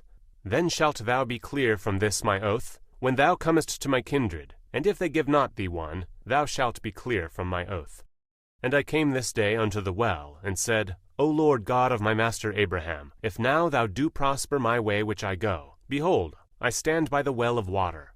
And it shall come to pass, that when the virgin cometh forth to draw water, and I say to her, Give me, I pray thee, a little water of thy pitcher to drink, and she say to me, Both drink thou, and I will also draw for thy camels, let the same be the woman whom the Lord hath appointed out for my master's son.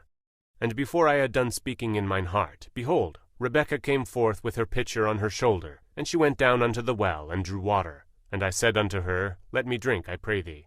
And she made haste, and let down her pitcher from her shoulder, and said, Drink, and I will give thy camels drink also. So I drank, and she made the camels drink also. And I asked her, and said, Whose daughter art thou? And she said, The daughter of Bethuel, Nahor's son, whom Milcah bare unto him. And I put the earring upon her face, and the bracelets upon her hands. And I bowed down my head, and worshipped the Lord, and blessed the Lord God of my master Abraham, which had led me in the right way, to take my master's brother's daughter unto his son. And now if ye will deal kindly and truly with my master, tell me, and if not, tell me, that I may turn to the right hand, or to the left. Then Laban and Bethuel answered and said, The thing proceedeth from the Lord. We cannot speak unto thee bad or good. Behold, Rebekah is before thee, take her, and go, and let her be thy master's son's wife, as the Lord hath spoken. And it came to pass that, when Abraham's servant heard their words, he worshipped the Lord, bowing himself to the earth. And the servant brought forth jewels of silver, and jewels of gold, and raiment, and gave them to Rebekah. He gave also to her brother and to her mother precious things. And they did eat and drink, he and the men that were with him, and tarried all night. And they rose up in the morning, and he said, Send me away unto my master. And her brother and her mother said, Let the damsel abide with us a few days, at least the 10, after that she shall go. And he said unto them, Hinder me not, seeing the Lord hath prospered my way. Send me away that I may go to my master. And they said, We will call the damsel, and inquire at her mouth. And they called Rebekah, and said unto her, Wilt thou go with this man? And she said, I will go. And they sent away Rebekah their sister, and her nurse, and Abraham's servant, and his men. And they blessed Rebekah, and said unto her, Thou art our sister. Be thou the mother of thousands of millions, and let thy seed possess the gate of those which hate them. And Rebekah arose, and her damsels, and they rode upon the camels, and followed the man. And the servant took Rebekah, and went his way. And Isaac came from the way of the well 𝗤𝗨𝗠, for he dwelt in the south country. And Isaac went out to meditate in the field at the eventide. And he lifted up his eyes, and saw, and, behold, the camels were coming. And Rebekah lifted up her eyes, and when she saw Isaac, she lighted off the camel. For she had said unto the servant, What man is that walketh in the field to meet us? And the servant had said, It is my master. Therefore she took a veil, and covered herself. And the servant told Isaac all things that he had done. And Isaac brought her into his mother Sarah's tent, and took Rebekah, and she became his wife. And he loved her, and Isaac was comforted after his mother's death. Then again Abraham took a wife, and her name was Keturah. And she bare him Zimran, and Yokshan, and Medan, and Midian, and Ishbak, and Shua. And Yokshan begat Sheba, and Dedan. And the sons of Dedan were Asherim, and Letushim, and Leomim. And the sons of Midian, Ephah, and Epher, and Hanoch, and Abidah, and Aldah. All these were the children of Keturah. And Abraham gave all that he had unto Isaac. But unto the sons of the concubines which Abraham had, Abraham gave gifts, and sent them away from Isaac his son, while he yet lived, eastward, unto the east country. And these are the days of the years of Abraham's life which he lived, 160 years.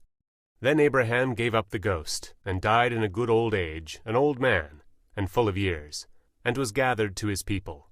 And his sons Isaac and Ishmael buried him in the cave of Machpelah, in the field of Ephron the son of Zohar the Hittite, which is before Mamre, the field which Abraham purchased of the sons of Heth. There was Abraham buried, and Sarah his wife. And it came to pass after the death of Abraham, that God blessed his son Isaac, and Isaac dwelt by the well 𝗤𝗨𝗠. Now these are the generations of Ishmael, Abraham's son, whom Hagar the Egyptian, Sarah's handmaid, bare unto Abraham. And these are the names of the sons of Ishmael, by their names, according to their generations. The firstborn of Ishmael, Navajoth, and Kedar, and Adbeel, and Mibsam, and Mishma, and Duma, and Massa, Harar, and Tema, Yetur, Naphish, and Kedemah. These are the sons of Ishmael, and these are their names, by their towns, and by their castles, 12 princes according to their nations.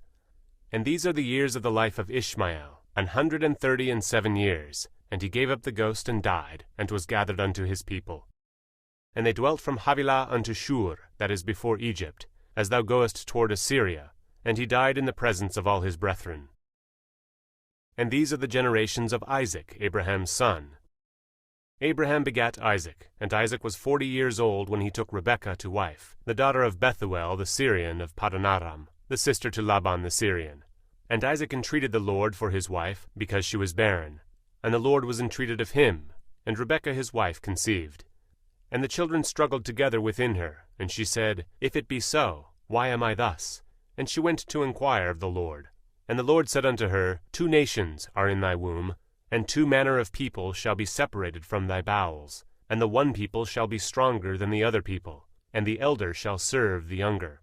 And when her days to be delivered were fulfilled, behold, there were twins in her womb. And the first came out red, all over like an hairy garment, and they called his name Esau. And after that came his brother out, and his hand took hold on Esau's heel, and his name was called Jacob. And Isaac was 80 years old when she bare them. And the boys grew, and Esau was a cunning hunter, a man of the field, and Jacob was a plain man, dwelling in tents. And Isaac loved Esau, because he did eat of his venison, but Rebekah loved Jacob. And Jacob sawed pottage, and Esau came from the field, and he was faint. And Esau said to Jacob, Feed me, I pray thee, with that same red pottage, for I am faint. Therefore was his name called Edom. And Jacob said, Sell me this day thy birthright. And Esau said, Behold, I am at the point to die, and what profit shall this birthright do to me? And Jacob said, Swear to me this day. And he sware unto him, and he sold his birthright unto Jacob. Then Jacob gave Esau bread and pottage of lentiles, and he did eat and drink, and rose up and went his way. Thus Esau despised his birthright. And there was a famine in the land, beside the first famine that was in the days of Abraham. And Isaac went unto Abimelech, king of the Philistines, unto Gerar. And the Lord appeared unto him, and said, Go not down into Egypt, dwell in the land which I shall tell thee of. Sojourn in this land, and I will be with thee, and will bless thee. For unto thee, and unto thy seed, I will give all these countries, and I will perform the oath which I sware unto Abraham thy father. And I will make thy seed to multiply as the stars of heaven, and will give unto thy seed all these countries. And in thy seed shall all the nations of the earth be blessed, because that Abraham obeyed my voice, and kept my charge, my commandments, my statutes, and my laws. And Isaac dwelt in Gerar, and the men of the place asked him of his wife. And he said, She is my sister. For he feared to say, She is my wife, lest, said he, the men of the place should kill me for Rebekah, because she was fair to look upon. And it came to pass, when he had been there a long time, that Abimelech king of the Philistines looked out a window, and saw, and behold, Isaac was sporting with Rebekah his wife. And Abimelech called Isaac, and said, Behold, of a surety she is thy wife, and how sayest thou, She is my sister? And Isaac said unto him, Because I said, Lest I die for her. And Abimelech said, What is this thou hast done unto us? One of the people might lightly have lain with thy wife, and thou shouldest have brought guiltiness upon us. And Abimelech charged all his people, saying, He that toucheth this man, or his wife, shall surely be put to death. Then Isaac sowed in that land, and received in the same year 100-fold, and the Lord blessed him. And the man waxed great, and went forward, and grew until he became very great. For he had possession of flocks, and possession of herds, and great store of servants, and the Philistines envied him. For all the wells which his father's servants had digged in the days of Abraham his father, the Philistines had stopped them, and filled them with earth. And Abimelech said unto Isaac, Go from us, for thou art much mightier than we. And Isaac departed thence, and pitched his tent in the valley of Gerar, and dwelt there. And Isaac digged again the wells of water, which they had digged in the days of Abraham his father, for the Philistines had stopped them after the death of Abraham. And he called their names after the names by which his father had called them. And Isaac's servants digged in the valley, and found there a well of springing water. And the herdmen of Gerar did strive with Isaac's herdmen, saying, The water is ours. And he called the name of the well 𝗍𝗒, because they strove with him. And they digged another well, and strove for that also. And he called the name of it Sitnah. And he removed from thence, and digged another well, and for that they strove not. And he called the name of it Rehoboth. And he said, For now the Lord hath made room for us, and we shall be fruitful in the land. And he went up from thence to Beersheba.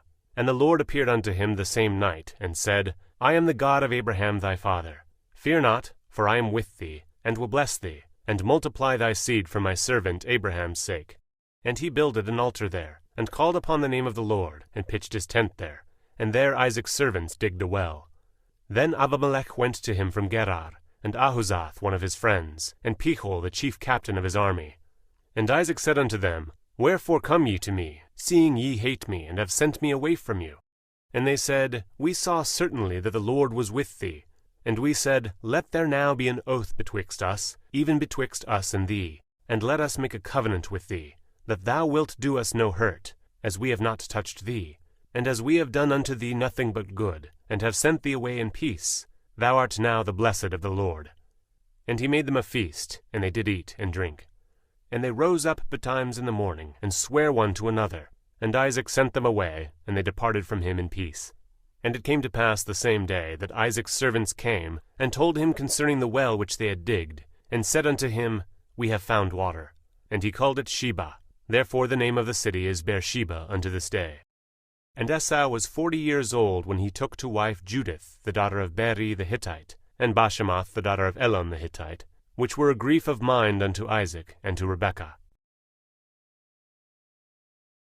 And it came to pass that when Isaac was old, and his eyes were dim, so that he could not see, he called Esau his eldest son, and said unto him, My son. And he said unto him, Behold, here am I. And he said, Behold now, I am old, I know not the day of my death. Now therefore take, I pray thee, thy weapons, thy quiver, and thy bow, and go out to the field, and take me some venison, and make me savory meat such as I love, and bring it to me, that I may eat, that my soul may bless thee before I die. And Rebekah heard when Isaac spake to Esau his son. And Esau went to the field to hunt for venison, and to bring it. And Rebekah spake unto Jacob her son, saying, Behold, I heard thy father speak unto Esau thy brother, saying, Bring me venison, and make me savory meat, that I may eat, and bless thee before the Lord before my death. Now therefore, my son, obey my voice according to that which I command thee. Go now to the flock, and fetch me from thence 2 good kids of the goats, and I will make them savory meat for thy father, such as he loveth.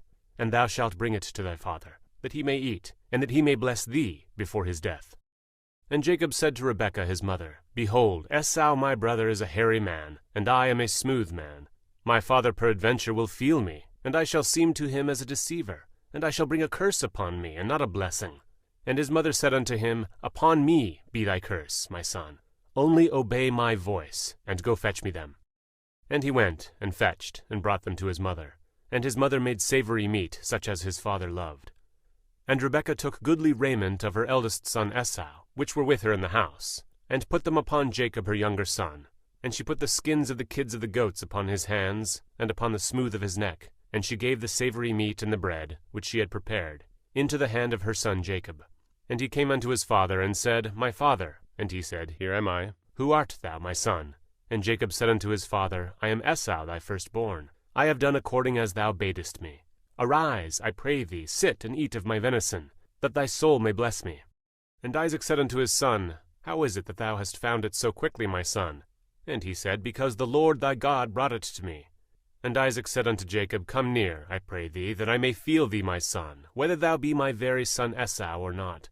And Jacob went near unto Isaac his father, and he felt him, and said, The voice is Jacob's voice, but the hands are the hands of Esau. And he discerned him not, because his hands were hairy, as his brother Esau's hands. So he blessed him. And he said, Art thou my very son Esau? And he said, I am. And he said, Bring it near to me, and I will eat of my son's venison, that my soul may bless thee. And he brought it near to him, and he did eat. And he brought him wine, and he drank. And his father Isaac said unto him, Come near now, and kiss me, my son. And he came near and kissed him. And he smelled the smell of his raiment, and blessed him, and said, See, the smell of my son is as the smell of a field which the Lord hath blessed. Therefore God give thee of the dew of heaven, and the fatness of the earth, and plenty of corn and wine. Let people serve thee, and nations bow down to thee. Be lord over thy brethren, and let thy mother's sons bow down to thee. Cursed be every one that curseth thee, and blessed be he that blesseth thee. And it came to pass, as soon as Isaac had made an end of blessing Jacob, and Jacob was yet scarce gone out from the presence of Isaac his father, that Esau his brother came in from his hunting. And he also made savory meat, and brought it unto his father, and said unto his father, Let my father arise, and eat of his son's venison, that thy soul may bless me. And Isaac his father said unto him, Who art thou? And he said, I am thy son, thy firstborn Esau.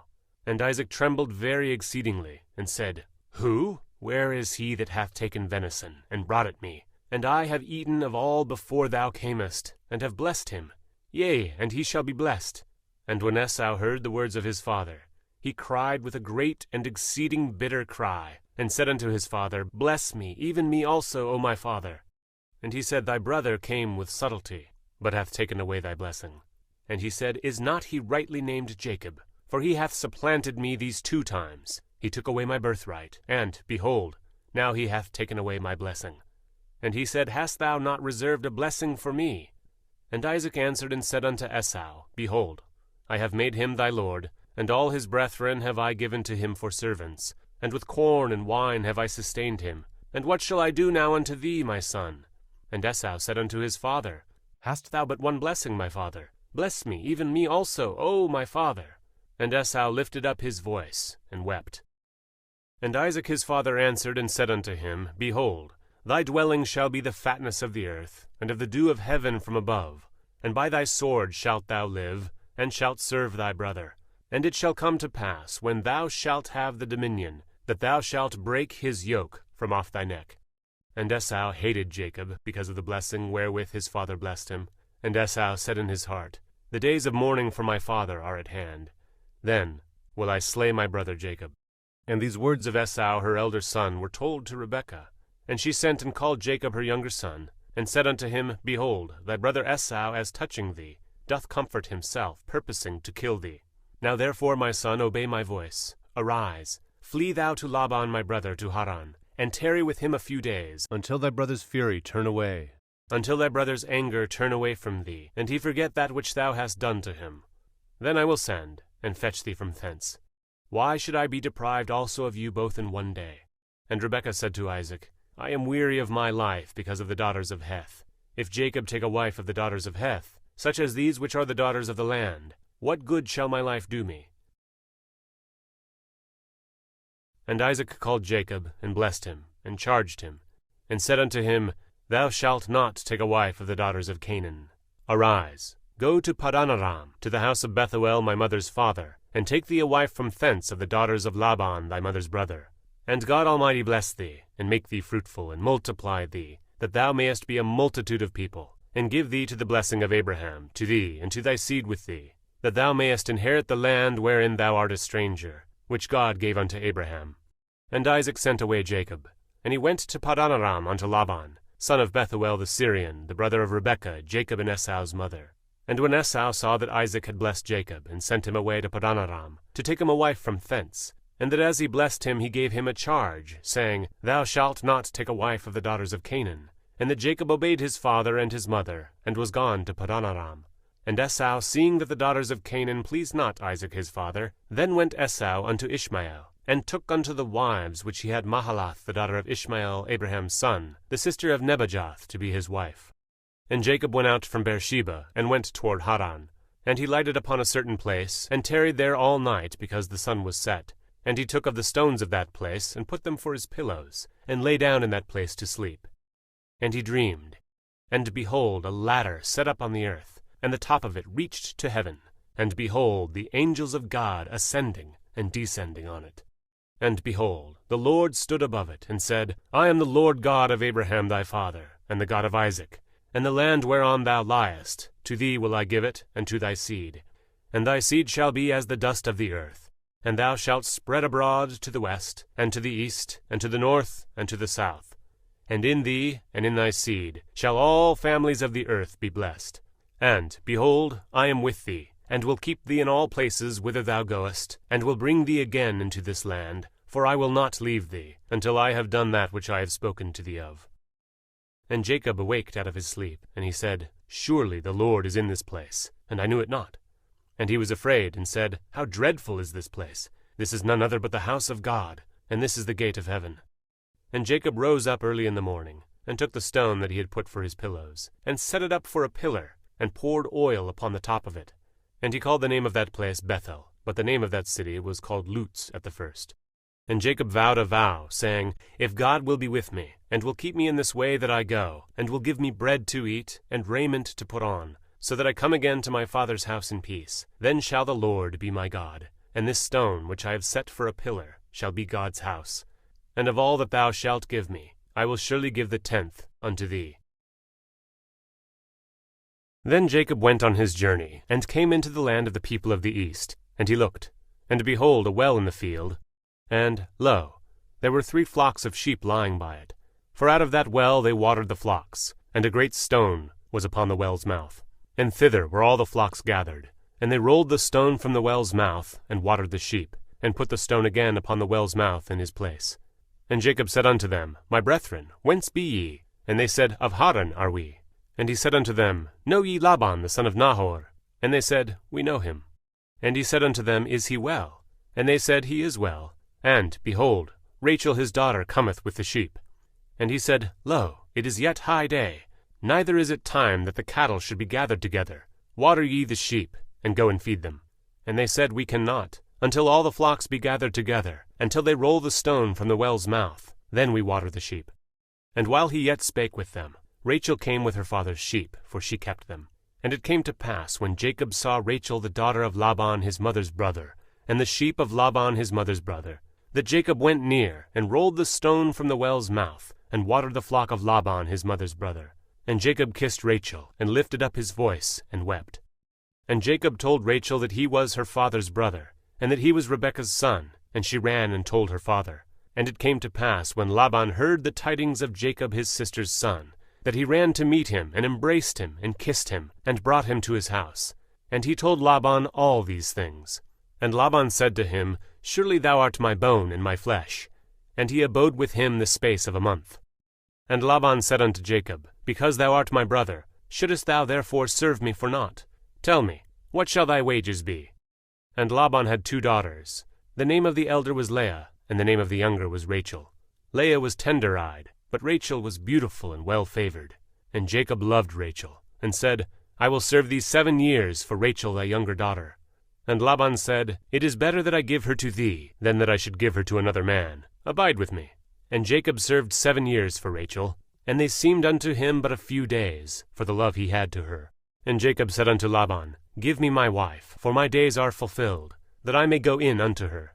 And Laban gathered together all the men of the place, and made a feast.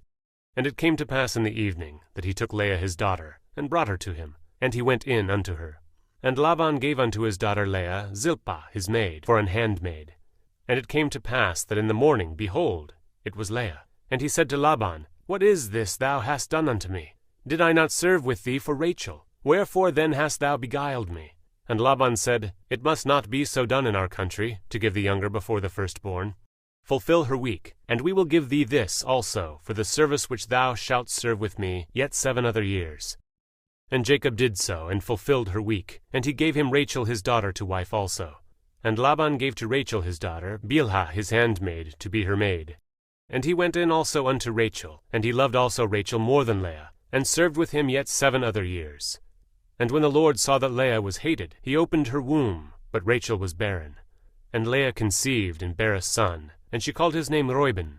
For she said, Surely the Lord hath looked upon my affliction, now therefore my husband will love me.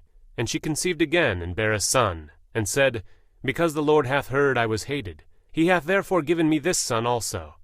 And she called his name Simeon. And she conceived again, and bare a son, and said, Now this time will my husband be joined unto me, because I have borne him 3 sons. Therefore was his name called Levi. And she conceived again, and bare a son. And she said, Now will I praise the Lord. Therefore she called his name Judah, and left bearing. And when Rachel saw that she bare Jacob no children, Rachel envied her sister, and said unto Jacob, Give me children, or else I die. And Jacob's anger was kindled against Rachel, and he said, Am I in God's stead, who hath withheld from thee the fruit of the womb? And she said, Behold my maid Bilhah, go in unto her, and she shall bear upon my knees, that I may also have children by her. And she gave him Bilhah her handmaid to wife, and Jacob went in unto her. And Bilhah conceived, and bare Jacob a son. And Rachel said, God hath judged me, and hath also heard my voice, and hath given me a son. Therefore she called his name Dan. And Bilhah, Rachel's maid, conceived again, and bare Jacob a second son. And Rachel said, With great wrestlings have I wrestled with my sister, and I have prevailed. And she called his name Naphtali. When Leah saw that she had left bearing, she took Zilpah her maid, and gave her Jacob to wife. And Zilpah, Leah's maid, bare Jacob a son. And Leah said, A troop cometh, and she called his name Gad. And Zilpah, Leah's maid, bare Jacob a second son. And Leah said, Happy am I, for the daughters will call me blessed. And she called his name Asher. And Reuben went in the days of wheat harvest, and found mandrakes in the field, and brought them unto his mother Leah. Then Rachel said to Leah, Give me, I pray thee, of thy son's mandrakes. And she said unto her, Is it a small matter that thou hast taken my husband? And wouldest thou take away my son's mandrakes also? And Rachel said, Therefore he shall lie with thee tonight for thy son's mandrakes. And Jacob came out of the field in the evening, and Leah went out to meet him, and said, Thou must come in unto me, for surely I have hired thee with my son's mandrakes. And he lay with her that night. And God hearkened unto Leah, and she conceived, and bare Jacob the fifth son. And Leah said, God hath given me my hire, because I have given my maiden to my husband. And she called his name Issachar.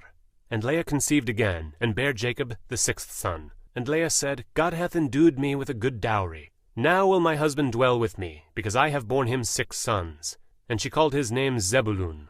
And afterward she bare a daughter, and called her name Dinah. And God remembered Rachel, and God hearkened to her, and opened her womb. And she conceived, and bare a son, and said, God hath taken away my reproach. And she called his name Joseph, and said, The Lord shall add to me another son. And it came to pass, when Rachel had borne Joseph, that Jacob said unto Laban, Send me away, that I may go unto mine own place, and to my country.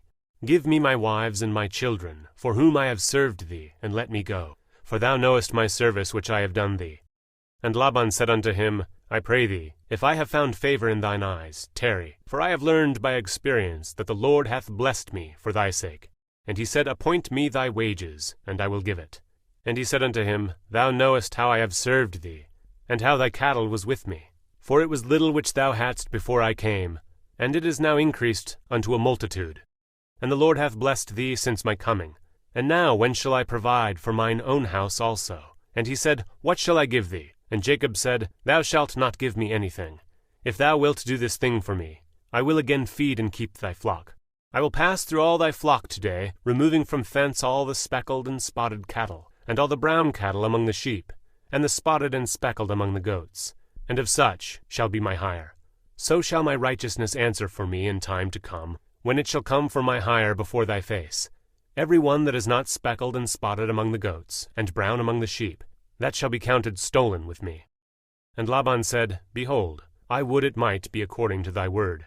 And he removed that day the he-goats that were ring-straked and spotted, and all the she-goats that were speckled and spotted, and every one that had some white in it, and all the brown among the sheep, and gave them into the hand of his sons. And he set 3 days' journey betwixt himself and Jacob fed the rest of Laban's flocks. And Jacob took him rods of green poplar, and of the hazel and chestnut tree, and pilled white strakes in them, and made the white appear which was in the rods. And he set the rods which he had pilled before the flocks in the gutters, in the watering troughs when the flocks came to drink, that they should conceive when they came to drink. And the flocks conceived before the rods, and brought forth cattle ring-straked, speckled, and spotted.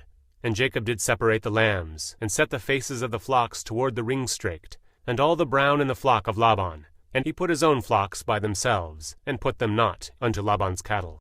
And it came to pass, whensoever the stronger cattle did conceive, that Jacob laid the rods before the eyes of the cattle in the gutters, that they might conceive among the rods. But when the cattle were feeble, he put them not in. So the feebler were Laban's, and the stronger Jacob's. And the man increased exceedingly, and had much cattle, and maidservants, and menservants, and camels, and asses. And he heard the words of Laban's sons, saying, Jacob hath taken away all that was our father's, and of that which was our father's hath he gotten all this glory. And Jacob beheld the countenance of Laban, and, behold, it was not toward him as before. And the Lord said unto Jacob, Return unto the land of thy fathers, and to thy kindred, and I will be with thee. And Jacob sent and called Rachel and Leah to the field unto his flock. And he said unto them, I see your father's countenance, that it is not toward me as before. But the God of my father hath been with me. And ye know that with all my power I have served your father. And your father hath deceived me, and changed my wages 10 times. But God suffered him not to hurt me. If he said thus, The speckled shall be thy wages, then all the cattle bear speckled. And if he said thus, The ring-straked shall be thy hire, then bear all the cattle ring-straked. Thus God hath taken away the cattle of your father, and given them to me. And it came to pass at the time that the cattle conceived, that I lifted up mine eyes, and saw in a dream, and, behold, the rams which leaped upon the cattle were ring-straked, speckled, and grizzled. And the angel of God spake unto me in a dream, saying, Jacob. And I said, Here am I. And he said, Lift up now thine eyes, and see, all the rams which leap upon the cattle are ring-straked, speckled, and grizzled. For I have seen all that Laban doeth unto thee. I am the God of Bethel, where thou anointedst the pillar, and where thou vowest a vow unto me. Now arise, get thee out from this land, and return to the land of thy kindred. And Rachel and Leah answered and said unto him, Is there yet any portion or inheritance for us in our father's house? Are we not counted of him strangers? For he hath sold us, and hath quite devoured also our money. For all the riches which God hath taken from our father, that is ours, and our children's. Now then, whatsoever God hath said unto thee, do. Then Jacob rose up, and set his sons and his wives upon camels. And he carried away all his cattle, and all his goods which he had gotten, the cattle of his getting which he had gotten in Padanaram, for to go to Isaac his father in the land of Canaan. And Laban went to shear his sheep, and Rachel had stolen the images that were her father's. And Jacob stole away unawares to Laban the Syrian, in that he told him not that he fled. So he fled with all that he had, and he rose up, and passed over the river, and set his face toward the Mount Gilead. And it was told Laban on the 3rd day that Jacob was fled. And he took his brethren with him, and pursued after him 7 days' journey, and they overtook him in the Mount Gilead. And God came to Laban the Syrian in a dream by night, and said unto him, Take heed that thou speak not to Jacob, either good or bad. Then Laban overtook Jacob. Now Jacob had pitched his tent in the mount, and Laban with his brethren pitched in the mount of Gilead. And Laban said to Jacob, What hast thou done, that thou hast stolen away unawares to me, and carried away my daughters, as captives taken with the sword? Wherefore didst thou flee away secretly, and steal away from me, and didst not tell me, that I might have sent thee away with mirth, and with songs, with tabret, and with harp? And hast not suffered me to kiss my sons and my daughters? Thou hast now done foolishly in so doing. It is in the power of my hand to do you hurt. But the God of your father spake unto me yesternight, saying, Take thou heed that thou speak not to Jacob, either good or bad. And now, though thou wouldest needs be gone, because thou sore longedst after thy father's house, yet wherefore hast thou stolen my gods? And Jacob answered and said to Laban, Because I was afraid. For I said, Peradventure thou wouldest take by force thy daughters from me. With whomsoever thou findest thy gods, let him not live. Before our brethren discern thou what is thine with me, and take it to thee. For Jacob knew not that Rachel had stolen them. And Laban went into Jacob's tent, and into Leah's tent, and into the 2 maidservants' tents, but he found them not. Then went he out of Leah's tent, and entered into Rachel's tent. Now Rachel had taken the images, and put them in the camel's furniture, and sat upon them. And Laban searched all the tent, but found them not. And she said to her father, Let it not displease my lord that I cannot rise up before thee, for the custom of women is upon me. And he searched, but found not the images. And Jacob was wroth, and chode with Laban. And Jacob answered and said to Laban, What is my trespass? What is my sin, that thou hast so hotly pursued after me? Whereas thou hast searched all my stuff, what hast thou found of all thy household stuff? Set it here before my brethren and thy brethren, that they may judge betwixt us both. This 20 years have I been with thee. Thy ewes and thy she-goats have not cast their young, and the rams of thy flock have I not eaten. That which was torn of beasts I brought not unto thee, I bear the loss of it. Of my hand didst thou require it, whether stolen by day or stolen by night. Thus I was, in the day the drought consumed me, and the frost by night, and my sleep departed from mine eyes. Thus have I been 20 years in thy house. I served thee 14 years for thy 2 daughters, and 6 years for thy cattle, and thou hast changed my wages 10 times. Except the God of my father, the God of Abraham, and the fear of Isaac had been with me, surely thou hadst sent me away now empty. God hath seen mine affliction and the labor of my hands, and rebuked thee yesternight.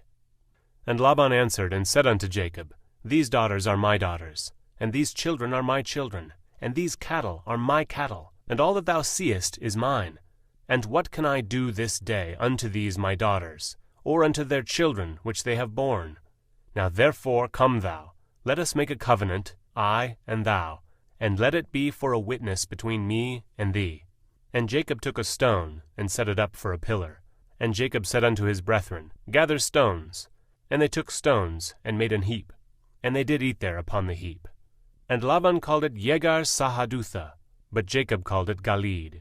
And Laban said, This heap is a witness between me and thee this day. Therefore was the name of it called Galeed. And Mizpah, for he said, The Lord watch between me and thee, when we are absent one from another. If thou shalt afflict my daughters, or if thou shalt take other wives beside my daughters, no man is with us. See, God is witness betwixt me and thee. And Laban said to Jacob, Behold this heap, and behold this pillar, which I have cast betwixt me and thee. This heap be witness, and this pillar be witness, that I will not pass over this heap to thee, and that thou shalt not pass over this heap and this pillar unto me for harm. The God of Abraham, and the God of Nahor, the God of their father, judge betwixt us. And Jacob sware by the fear of his father Isaac. Then Jacob offered sacrifice upon the mount, and called his brethren to eat bread. And they did eat bread, and tarried all night in the mount. And early in the morning Laban rose up, and kissed his sons and daughters, and blessed them. And Laban departed, and returned unto his place. And Jacob went on his way, and the angels of God met him. And when Jacob saw them, he said, This is God's host. And he called the name of that place Mahanaim. And Jacob sent messengers before him to Esau his brother, unto the land of Seir, the country of Edom. And he commanded them, saying, Thus shall ye speak unto my lord Esau. Thy servant Jacob saith thus, I have sojourned with Laban, and stayed there until now. And I have oxen and asses, flocks, and men servants, and women servants, and I have sent to tell my lord, that I might find grace in thy sight. And the messengers returned to Jacob, saying, We came to thy brother Esau, and also he cometh to meet thee, and 400 men with him. Then Jacob was greatly afraid and distressed, and he divided the people that was with him, and the flocks and herds and the camels, into 2 bands, and said, If Esau come to the one company, and smite it, then the other company which is left shall escape. And Jacob said, O God of my father Abraham, and God of my father Isaac, the Lord which saidst unto me, Return unto thy country, and to thy kindred, and I will deal well with thee. I am not worthy of the least of all the mercies, and of all the truth which thou hast shewed unto thy servant. For with my staff I passed over this Jordan, and now I am become 2 bands. Deliver me, I pray thee, from the hand of my brother, from the hand of Esau, for I fear him, lest he will come and smite me, and the mother with the children. And thou sayest, I will surely do thee good, and make thy seed as thy sand of the sea, which cannot be numbered for multitude. And he lodged there that same night, and took of that which came to his hand a present for Esau his brother, 200 she-goats, and 20 he-goats, 200 ewes, and 20 rams, 30 milch camels with their colts, 40 kine, and 10 bulls, 20 she-asses, and 10 foals. And he delivered them into the hands of his servants. Every drove by themselves, and said unto his servants, Pass over before me, and put a space betwixt drove and drove. And he commanded the foremost, saying, When Esau my brother meeteth thee, and asketh thee, saying, Whose art thou? And whither goest thou? And whose are these before thee? Then thou shalt say, They be thy servant Jacob's. It is a present sent unto my lord Esau, and behold, also he is behind us. And so commanded he the second, and the third, and all that followed the droves, saying, On this manner shall ye speak unto Esau, when ye find him. And say ye moreover, Behold, thy servant Jacob is behind us. For he said, I will appease him with the present that goeth before me, and afterward I will see his face. Peradventure he will accept of me. So went the present over before him, and himself lodged that night in the company. And he rose up that night, and took his 2 wives, and his 2 women servants, and his 11 sons, and passed over the ford Jabbok. And he took them, and sent them over the brook, and sent over that he had. And Jacob was left alone, and there wrestled a man with him until the breaking of the day. And when he saw that he prevailed not against him, he touched the hollow of his thigh, and the hollow of Jacob's thigh was out of joint, as he wrestled with him. And he said, Let me go, for the day breaketh. And he said, I will not let thee go, except thou bless me. And he said unto him, What is thy name? And he said, Jacob. And he said, Thy name shall be called no more Jacob, but Israel. For as a prince hast thou power with God and with men, and hast prevailed. And Jacob asked him, and said, Tell me, I pray thee, thy name. And he said, Wherefore is it that thou dost ask after my name? And he blessed him there. And Jacob called the name of the place Peniel, for I have seen God face to face, and my life is preserved. And as he passed over Penuel, the sun rose upon him, and he halted upon his thigh. Therefore the children of Israel eat not the sinew which shrank, which is upon the hollow of the thigh, unto this day, because he touched the hollow of Jacob's thigh in the sinew that shrank. And Jacob lifted up his eyes, and looked, and, behold, Esau came, and with him 400 men. And he divided the children unto Leah, and unto Rachel, and unto the 2 handmaids. And he put the handmaids and their children foremost, and Leah and her children after, and Rachel and Joseph hindermost. And he passed over before them, and bowed himself to the ground 7 times, until he came near to his brother. And Esau ran to meet him, and embraced him, and fell on his neck, and kissed him, and they wept. And he lifted up his eyes, and saw the women and the children, and said, Who are those with thee? And he said, The children which God hath graciously given thy servant. Then the handmaidens came near, they and their children, and they bowed themselves. And Leah also with her children came near, and bowed themselves. And after came Joseph near, and Rachel, and they bowed themselves. And he said, What meanest thou by all this drove which I met? And he said, These are to find grace in the sight of my Lord. And Esau said, I have enough, my brother. Keep that thou hast unto thyself. And Jacob said, Nay, I pray thee, if now I have found grace in thy sight, then receive my present at my hand. For therefore I have seen thy face, as though I had seen the face of God, and thou wast pleased with me. Take, I pray thee, my blessing that is brought to thee, because God hath dealt graciously with me, and because I have enough. And he urged him, and he took it. And he said, Let us take our journey, and let us go, and I will go before thee. And he said unto him, My Lord knoweth that the children are tender, and the flocks and herds with young are with me. And if men should overdrive them one day, all the flock will die. Let my Lord, I pray thee, pass over before his servant, and I will lead on softly, according as the cattle that goeth before me, and the children be able to endure, until I come unto my Lord, unto Seir. And Esau said, Let me now leave with thee some of the folk that are with me. And he said, What needeth it? Let me find grace in the sight of my Lord. So Esau returned that day on his way unto Seir. And Jacob journeyed to Succoth, and built him an house, and made booths for his cattle. Therefore the name of the place is called Succoth. And Jacob came unto Shalem, a city of Shechem, which is in the land of Canaan, when he came from Padanaram, and pitched his tent before the city. And he bought a parcel of a field, where he had spread his tent, at the hand of the children of Hamor, Shechem's father, for 100 pieces of money. And he erected there an altar, and called it El Elohe Israel. And Dinah, the daughter of Leah, which she bare unto Jacob, went out to see the daughters of the land. And when Shechem, the son of Hamor the Hivite, prince of the country, saw her, he took her, and lay with her, and defiled her. And his soul clave unto Dinah, the daughter of Jacob, and he loved the damsel, and spake kindly unto the damsel. And Shechem spake unto his father Hamor, saying, Get me this damsel to wife. And Jacob heard that he had defiled Dinah his daughter. Now his sons were with his cattle in the field, and Jacob held his peace until they were come. And Hamor the father of Shechem went out unto Jacob to commune with him. And the sons of Jacob came out of the field when they heard it. And the men were grieved, and they were very wroth, because he had wrought folly in Israel in lying with Jacob's daughter, which thing ought not to be done. And Hamor communed with them, saying, The soul of my son Shechem longeth for your daughter. I pray you give her him to wife. And make ye marriages with us, and give your daughters unto us, and take our daughters unto you. And ye shall dwell with us, and the land shall be before you. Dwell and trade ye therein, and get you possessions therein. And Shechem said unto her father and unto her brethren, Let me find grace in your eyes, and what ye shall say unto me I will give. Ask me never so much dowry and gift, and I will give according as ye shall say unto me, but give me the damsel to wife.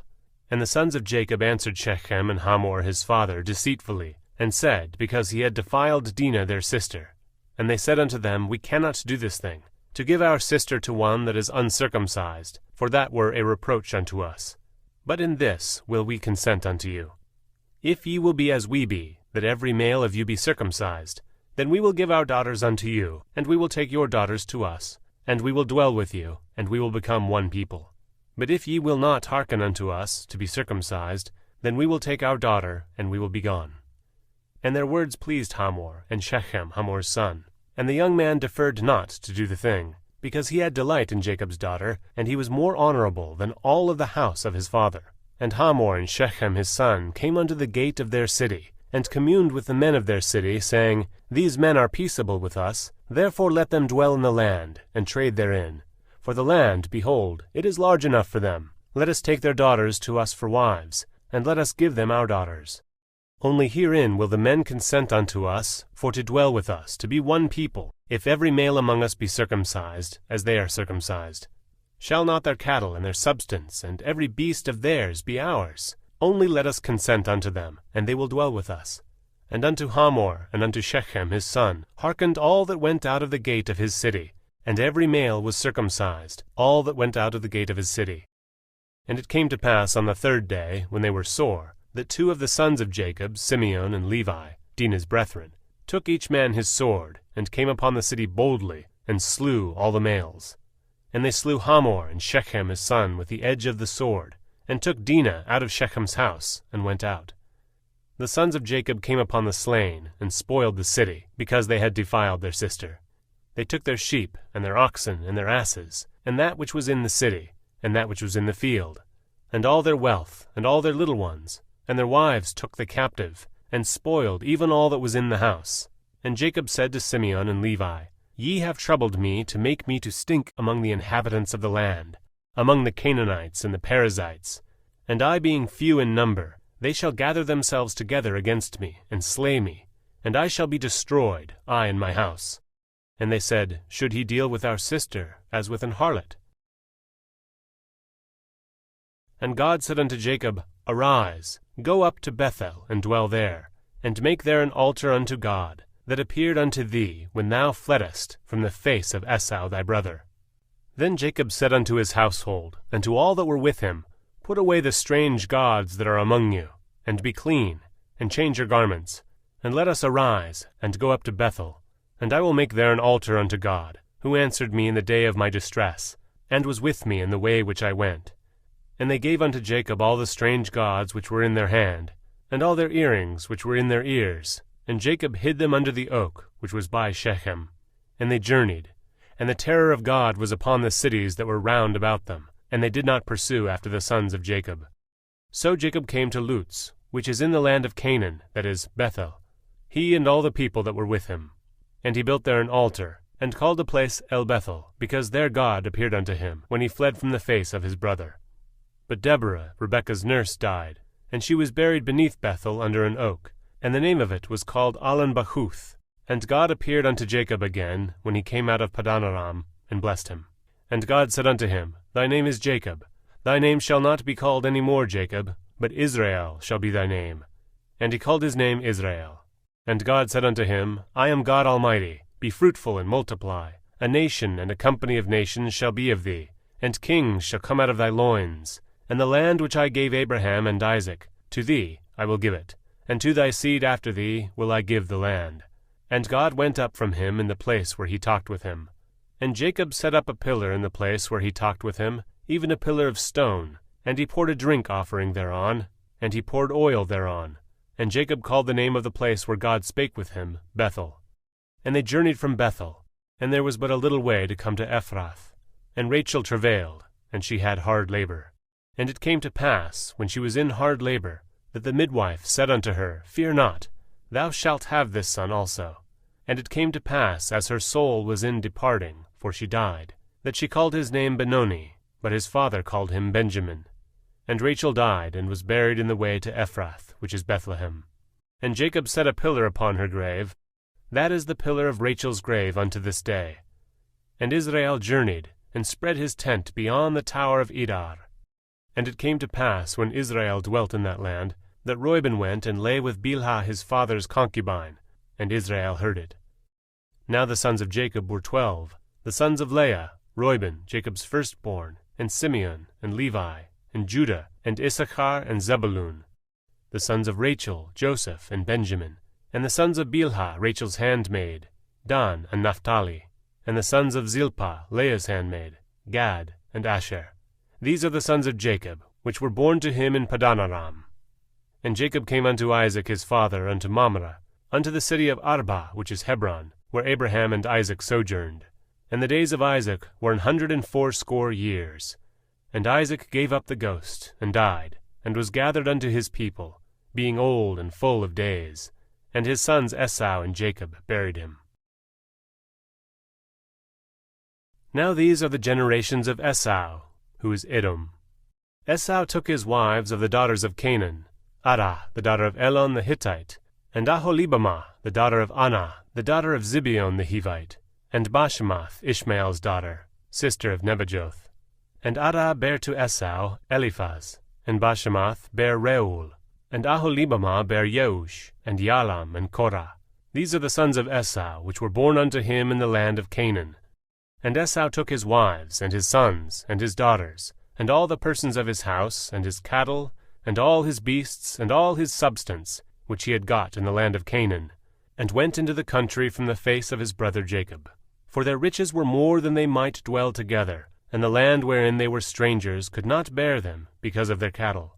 Thus dwelt Esau in Mount Seir. Esau is Edom. And these are the generations of Esau the father of the Edomites in Mount Seir.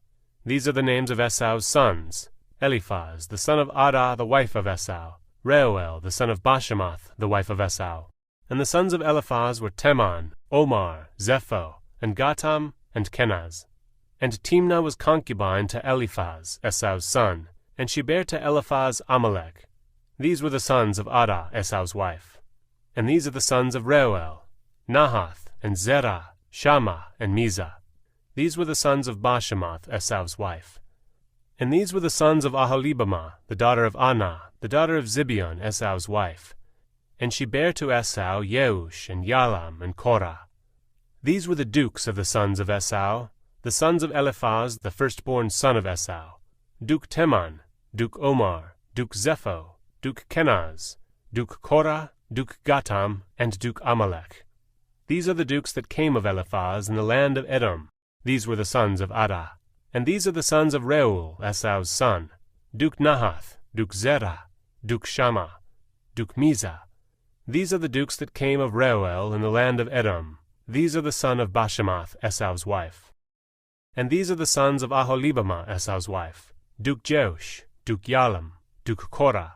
These were the dukes that came of Aholibamah, the daughter of Anah, Esau's wife. These are the sons of Esau, who is Edom, and these are their dukes. These are the sons of Seir the Horite, who inhabited the land: Lotan, and Shobal, and Zibeon, and Anah, and Dishon, and Ezer, and Dishan. These are the dukes of the Horites, the children of Seir in the land of Edom. And the children of Lotan were Hori and Hemam, and Lotan's sister was Timnah. And the children of Shobal were these: Alvan, and Manahath, and Ebal, Shepho, and Onam. And these are the children of Zibeon, both Ajah and Anah. This was that Anah that found the mules in the wilderness, as he fed the asses of Zibeon his father. And the children of Anah were these: Dishon, and Aholibamah, the daughter of Anah. And these are the children of Dishon: Hemdan, and Eshban, and Ithran, and Cheran. The children of Ezer are these: Bilhan, and Zavan, and Akan. The children of Dishan are these: Uz, and Aran. These are the dukes that came of the Horites: Duke Lotan, Duke Shobal, Duke Zibeon, Duke Anah, Duke Dishon, Duke Ezer, Duke Dishan. These are the dukes that came of Hori, among their dukes in the land of Seir. And these are the kings that reigned in the land of Edom, before there reigned any king over the children of Israel. And Bela the son of Beor reigned in Edom, and the name of his city was Dinah. And Bela died, and Jobab the son of Zerah of Bozrah reigned in his stead. And Jobab died, and Husham of the land of Temani reigned in his stead. And Husham died, and Hadad the son of Bedad, who smote Midian in the field of Moab, reigned in his stead. And the name of his city was Avith. And Hadad died, and Samlah of Masrekah reigned in his stead. And Samlah died, and Saul of Rehoboth by the river reigned in his stead. And Saul died, and Baalhanan the son of Achbor reigned in his stead. And Baalhanan the son of Achbor died, and Hadar reigned in his stead. And the name of his city was Pau, and his wife's name was Mehetabel, the daughter of Matred, the daughter of Mezahab. And these are the names of the dukes that came of Esau, according to their families, after their places, by their names: Duke Timnah, Duke Alva, Duke Jetheth, Duke Aholibamah, Duke Elah, Duke Pinon, Duke Kenaz, Duke Teman, Duke Mibzar, Duke Magdiel, Duke Iram. These be the dukes of Edom, according to their habitations in the land of their possession. He is Esau, the father of the Edomites. And Jacob dwelt in the land wherein his father was a stranger, in the land of Canaan. These are the generations of Jacob. Joseph, being 17 years old, was feeding the flock with his brethren, and the lad was with the sons of Bilhah, and with the sons of Zilpah, his father's wives. And Joseph brought unto his father their evil report. Now Israel loved Joseph more than all his children, because he was the son of his old age, and he made him a coat of many colors. And when his brethren saw that their father loved him more than all his brethren, they hated him, and could not speak peaceably unto him.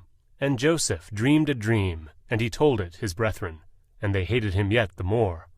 And he said unto them, Hear, I pray you, this dream which I have dreamed. For, behold, we were binding sheaves in the field, and, lo, my sheaf arose, and also stood upright. And, behold, your sheaves stood round about, and made obeisance to my sheaf. And his brethren said to him, Shalt thou indeed reign over us? Or shalt thou indeed have dominion over us? And they hated him yet the more for his dreams, and for his words. And he dreamed yet another dream, and told it his brethren, and said, Behold, I have dreamed a dream more, and behold, the sun and the moon and the 11 stars made obeisance to me. And he told it to his father and to his brethren. And his father rebuked him, and said unto him, What is this dream that thou hast dreamed? Shall I and thy mother and thy brethren indeed come to bow down ourselves to thee to the earth? And his brethren envied him, but his father observed the saying. And his brethren went to feed their father's flock in Shechem. And Israel said unto Joseph, Do not thy brethren feed the flock in Shechem? Come, and I will send thee unto them. And he said to him, Here am I. And he said to him, Go, I pray thee, see whether it be well with thy brethren, and well with the flocks, and bring me word again. So he sent him out of the vale of Hebron, and he came to Shechem. And a certain man found him, and, behold, he was wandering in the field. And the man asked him, saying, What seekest thou? And he said, I seek my brethren. Tell me, I pray thee, where they feed their flocks. And the man said, They are departed hence, for I heard them say, Let us go to Dothan. And Joseph went after his brethren, and found them in Dothan. And when they saw him afar off, even before he came near unto them, they conspired against him to slay him. And they said to one another, Behold, this dreamer cometh. Come now therefore, and let us slay him, and cast him into some pit. And we will say, Some evil beast hath devoured him, and we shall see what will become of his dreams. And Reuben heard it, and he delivered him out of their hands, and said, Let us not kill him. And Reuben said unto them, Shed no blood, but cast him into this pit that is in the wilderness, and lay no hand upon him, that he might rid him out of their hands, to deliver him to his father again. And it came to pass, when Joseph was come unto his brethren, that they stripped Joseph out of his coat of many colors that was on him, and they took him and cast him into a pit. And the pit was empty, there was no water in it. And they sat down to eat bread, and they lifted up their eyes and looked, and, behold, a company of Ishmaelites came from Gilead with their camels, bearing spicery and balm and myrrh, going to carry it down to Egypt. And Judah said unto his brethren, What profit is it if we slay our brother, and conceal his blood? Come, and let us sell him to the Ishmaelites, and let not our hand be upon him, for he is our brother and our flesh. And his brethren were content. Then there passed by the Midianites merchantmen, and they drew and lifted up Joseph out of the pit, and sold Joseph to the Ishmaelites for 20 pieces of silver, and they brought Joseph into Egypt. And Reuben returned unto the pit, and, behold, Joseph was not in the pit, and he rent his clothes. And he returned unto his brethren, and said, The child is not, and I, whither shall I go? And they took Joseph's coat, and killed a kid of the goats, and dipped the coat in the blood. And they sent the coat of many colors, and they brought it to their father, and said, This have we found. Know now whether it be thy son's coat, or no. And he knew it, and said, It is my son's coat. An evil beast hath devoured him. Joseph is without doubt rent in pieces. And Jacob rent his clothes, and put sackcloth upon his loins, and mourned for his son many days. And all his sons and all his daughters rose up to comfort him, but he refused to be comforted. And he said, For I will go down into the grave unto my son mourning. Thus his father wept for him. And the Midianites sold him into Egypt unto Potiphar, an officer of Pharaoh's, and captain of the guard. And it came to pass at that time, that Judah went down from his brethren, and turned in to a certain Adulamite, whose name was Hira. And Judah saw there a daughter of a certain Canaanite, whose name was Shua. And he took her, and went in unto her. And she conceived, and bare a son, and she called his name And she conceived again, and bare a son, and she called his name Onan. And she yet again conceived, and bare a son, and called his name Shelah. And he was at Chezib when she bare him. And Judah took a wife for his firstborn, whose name was Tamar. And Judah's firstborn, was wicked in the sight of the Lord, and the Lord slew him. And Judah said unto Onan, Go in unto thy brother's wife, and marry her, and raise up seed to thy brother. And Onan knew that the seed should not be his. And it came to pass, when he went in unto his brother's wife, that he spilled it on the ground, lest that he should give seed to his brother. And the thing which he did displeased the Lord, wherefore he slew him also. Then said Judah to Tamar his daughter-in-law, Remain a widow at thy father's house, till Shelah my son be grown. For he said, Lest peradventure he die also, as his brethren did. And Tamar went and dwelt in her father's house. And in process of time the daughter of Shua, Judah's wife, died. And Judah was comforted, and went up unto his sheep shearers to Timnath, he and his friend Hira the Adulamite. And it was told Tamar, saying, Behold, thy father-in-law goeth up to Timnath to shear his sheep.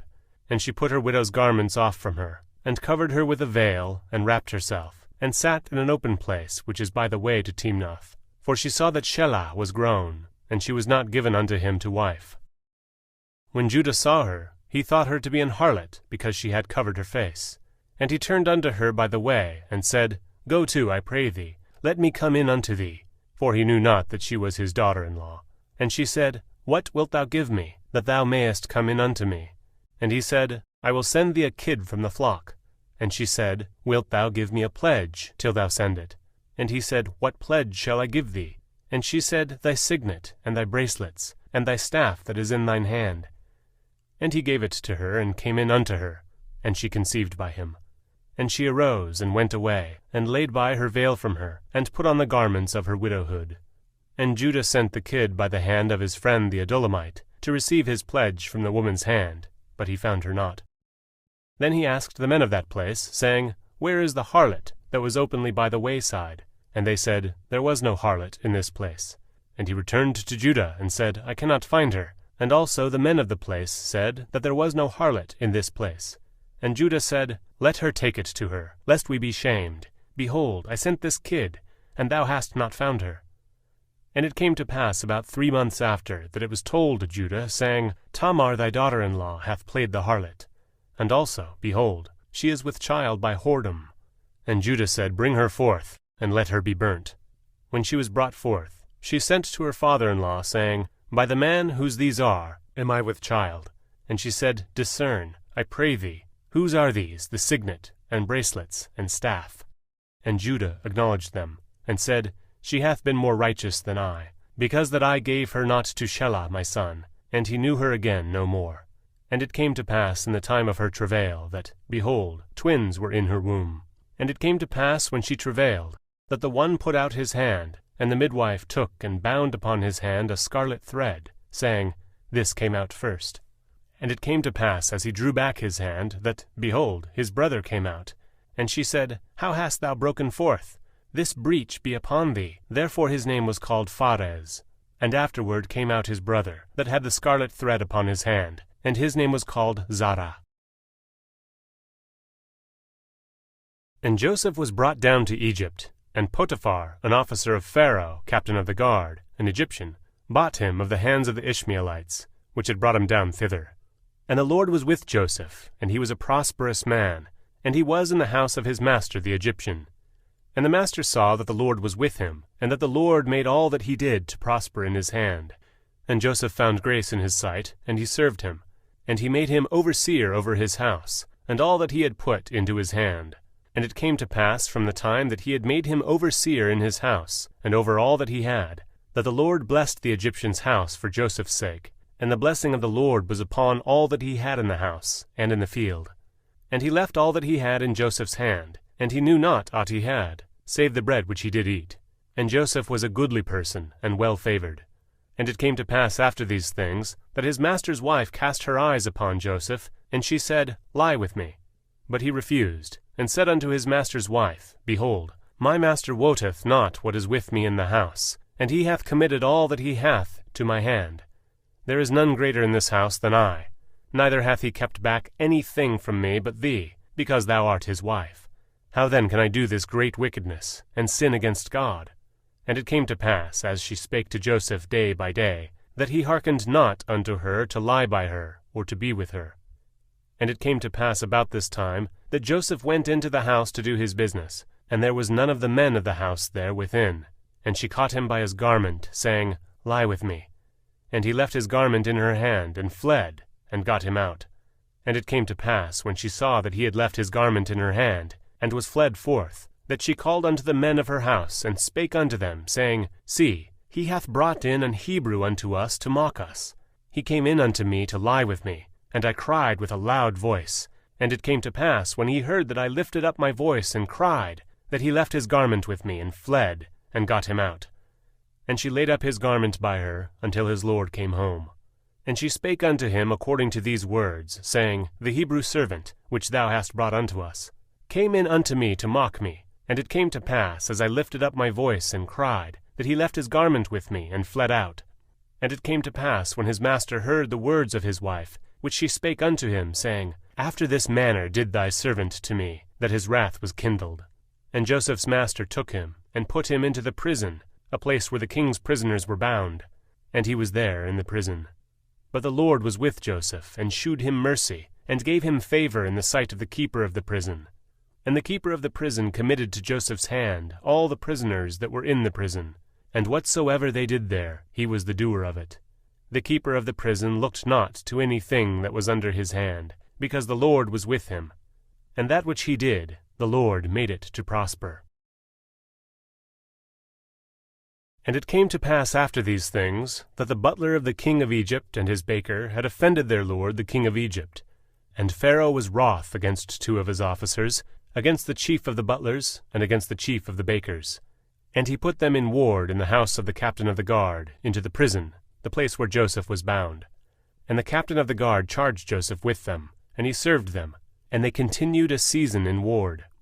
And they dreamed a dream both of them, each man his dream in one night, each man according to the interpretation of his dream, the butler and the baker of the king of Egypt, which were bound in the prison. And Joseph came in unto them in the morning, and looked upon them, and, behold, they were sad. And he asked Pharaoh's officers that were with him in the ward of his lord's house, saying, Wherefore look ye so sadly today? And they said unto him, We have dreamed a dream, and there is no interpreter of it. And Joseph said unto them, Do not interpretations belong to God? Tell me them, I pray you. And the chief butler told his dream to Joseph, and said to him, In my dream, behold, a vine was before me, and in the vine were 3 branches, and it was as though it budded, and her blossoms shot forth, and clusters thereof brought forth ripe grapes. And Pharaoh's cup was in my hand, and I took the grapes, and pressed them into Pharaoh's cup, and I gave the cup into Pharaoh's hand. And Joseph said unto him, This is the interpretation of it. The 3 branches are 3 days. Yet within 3 days shall Pharaoh lift up thine head, and restore thee unto thy place, and thou shalt deliver Pharaoh's cup into his hand, after the former manner when thou wast his butler.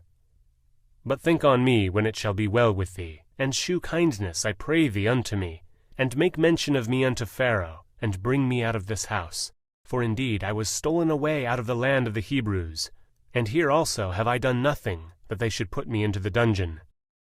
When the chief baker saw that the interpretation was good, he said unto Joseph, I also was in my dream, and, behold, I had 3 white baskets on my head, and in the uppermost basket there was of all manner of bake meats for Pharaoh, and the birds did eat them out of the basket upon my head. And Joseph answered and said, This is the interpretation thereof. The 3 baskets are 3 days. Yet within 3 days shall Pharaoh lift up thy head from off thee, and shall hang thee on a tree, and the birds shall eat thy flesh from off thee. And it came to pass the 3rd day, which was Pharaoh's birthday, that he made a feast unto all his servants, and he lifted up the head of the chief butler, and of the chief baker among his servants. And he restored the chief butler unto his butlership again, and he gave the cup into Pharaoh's hand. But he hanged the chief baker, as Joseph had interpreted to them. Yet did not the chief butler remember Joseph, but forgat him. And it came to pass at the end of 2 full years that Pharaoh dreamed, and, behold, he stood by the river. And, behold, there came up out of the river 7 well-favored kine and fat-fleshed, and they fed in a meadow. And, behold, 7 other kine came up after them out of the river, ill-favored and lean-fleshed, and stood by the other kine upon the brink of the river. And the ill-favored and lean-fleshed kine did eat up the 7 well-favored and fat kine. So Pharaoh awoke. And he slept and dreamed the 2nd time, and, behold, 7 ears of corn came up upon one stalk, rank and good. And, behold, 7 thin ears, blasted with the east wind, sprung up after them. And the 7 thin ears devoured the 7 rank and full ears. And Pharaoh awoke, and, behold, it was a dream. And it came to pass in the morning that his spirit was troubled, and he sent and called for all the magicians of Egypt, and all the wise men thereof. And Pharaoh told them his dream, but there was none that could interpret them unto Pharaoh. Then spake the chief butler unto Pharaoh, saying, I do remember my faults this day. Pharaoh was wroth with his servants, and put me in ward in the captain of the guard's house, both me and the chief baker. And we dreamed a dream in one night, I and he. We dreamed each man according to the interpretation of his dream. And there was there with us a young man, an Hebrew, servant to the captain of the guard. And we told him, and he interpreted to us our dreams. To each man according to his dream he did interpret. And it came to pass, as he interpreted to us, so it was. Me he restored unto mine office, and him he hanged. Then Pharaoh sent and called Joseph. And they brought him hastily out of the dungeon, and he shaved himself, and changed his raiment, and came in unto Pharaoh. And Pharaoh said unto Joseph, I have dreamed a dream, and there is none that can interpret it. And I have heard say of thee, that thou canst understand a dream to interpret it. And Joseph answered Pharaoh, saying, It is not in me. God shall give Pharaoh an answer of peace. And Pharaoh said unto Joseph, In my dream, behold, I stood upon the bank of the river, and behold, there came up out of the river 7 kine, fat-fleshed and well-favored, and they fed in a meadow. And behold, 7 other kine came up after them, poor and very ill-favored and lean-fleshed, such as I never saw in all the land of Egypt for badness. And the lean and ill-favored kine did eat up the first 7 fat kine. And when they had eaten them up, it could not be known that they had eaten them up, but they were still ill-favored, as at the beginning. So I awoke. And I saw in my dream, and, behold, 7 ears came up in one stalk, full and good. And, behold, 7 ears, withered, thin, and blasted with the east wind, sprung up after them. And the thin ears devoured the 7 good ears. And I told this unto the magicians, but there was none that could declare it to me. And Joseph said unto Pharaoh, The dream of Pharaoh is one. God hath shewed Pharaoh what he is about to do. The 7 good kine are 7 years, and the 7 good ears are 7 years. The dream is one. And the 7 thin and ill-favored kine that came up after them are 7 years. And the 7 empty ears, blasted with the east wind, shall be 7 years of famine. This is the thing which I have spoken unto Pharaoh. What God is about to do, he sheweth unto Pharaoh. Behold, there come 7 years of great plenty throughout all the land of Egypt, and there shall arise after them 7 years of famine, and all the plenty shall be forgotten in the land of Egypt, and the famine shall consume the land. And the plenty shall not be known in the land by reason of that famine following, for it shall be very grievous. And for that the dream was doubled unto Pharaoh twice, it is because the thing is established by God, and God will shortly bring it to pass. Now therefore let Pharaoh look out a man discreet and wise, and set him over the land of Egypt. Let Pharaoh do this, and let him appoint officers over the land, and take up the 5th part of the land of Egypt in the 7 plenteous years. And let them gather all the food of those good years that come, and lay up corn under the hand of Pharaoh, and let them keep food in the cities. And that food shall be for store to the land against the 7 years of famine, which shall be in the land of Egypt, that the land perish not through the famine. And the thing was good in the eyes of Pharaoh, and in the eyes of all his servants. And Pharaoh said unto his servants, Can we find such a one as this, a man in whom the Spirit of God is? And Pharaoh said unto Joseph, Forasmuch as God hath shewed thee all this, there is none so discreet and wise as thou art. Thou shalt be over my house, and according unto thy word shall all my people be ruled. Only in the throne will I be greater than thou. And Pharaoh said unto Joseph, See, I have set thee over all the land of Egypt. And Pharaoh took off his ring from his hand, and put it upon Joseph's hand, and arrayed him in the vestures of fine linen, and put a gold chain about his neck. And he made him to ride in the 2nd chariot which he had. And they cried before him, Bow the knee. And he made him ruler over all the land of Egypt. And Pharaoh said unto Joseph, I am Pharaoh, and without thee shall no man lift up his hand or foot in all the land of Egypt. And Pharaoh called Joseph's name Zaphnath-Paaneah, and he gave him to wife Asenath, the daughter of Potipherah, priest of On. And Joseph went out over all the land of Egypt. And Joseph was 30 years old when he stood before Pharaoh, king of Egypt. And Joseph went out from the presence of Pharaoh, and went throughout all the land of Egypt. And in the 7 plenteous years the earth brought forth by handfuls. And he gathered up all the food of the 7 years, which were in the land of Egypt, and laid up the food in the cities. The food of the field, which was round about every city, laid he up in the same. And Joseph gathered corn as the sand of the sea, very much, until he left numbering, for it was without number. And unto Joseph were born 2 sons before the years of famine came, which Asenath, the daughter of Potipherah, priest of On, bare unto him. And Joseph called the name of the firstborn Manasseh, for God, he said, hath made me forget all my toil and all my father's house. And the name of the second he called Ephraim, for God hath caused me to be fruitful in the land of my affliction. And the 7 years of plenteousness that was in the land of Egypt were ended, and the 7 years of dearth began to come, according as Joseph had said. And the dearth was in all lands, but in all the land of Egypt there was bread. And when all the land of Egypt was famished, the people cried to Pharaoh for bread. And Pharaoh said unto all the Egyptians, Go unto Joseph, what he saith to you, do. And the famine was over all the face of the earth, and Joseph opened all the storehouses, and sold unto the Egyptians. And the famine waxed sore in the land of Egypt. And all countries came into Egypt to Joseph for to buy corn, because that the famine was so sore in all lands. Now when Jacob saw that there was corn in Egypt, Jacob said unto his sons, Why do ye look upon one another? And he said, Behold, I have heard that there is corn in Egypt. Get you down thither, and buy for us from thence, that we may live, and not die. And Joseph's 10 brethren went down to buy corn in Egypt. But Benjamin, Joseph's brother, Jacob sent not with his brethren, for he said, Lest peradventure mischief befall him. And the sons of Israel came to buy corn among those that came, for the famine was in the land of Canaan.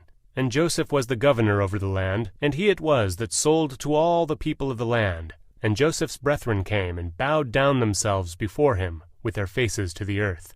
And Joseph saw his brethren, and he knew them, but made himself strange unto them, and spake roughly unto them. And he said unto them, Whence come ye? And they said, From the land of Canaan to buy food. And Joseph knew his brethren, but they knew not him. And Joseph remembered the dreams which he dreamed of them, and said unto them, Ye are spies, to see the nakedness of the land ye are come. And they said unto him, Nay, my lord, but to buy food are thy servants come. We are all one man's sons, we are true men, thy servants are no spies. And he said unto them, Nay, but to see the nakedness of the land ye are come. And they said, Thy servants are 12 brethren, the sons of one man in the land of Canaan. And behold, the youngest is this day with our father, and one is not.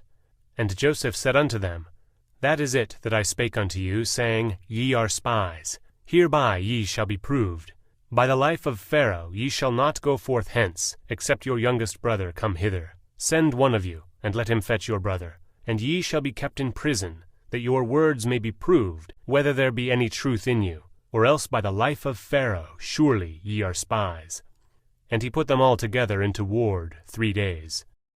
And Joseph said unto them the 3rd day, This do, and live, for I fear God. If ye be true men, let one of your brethren be bound in the house of your prison.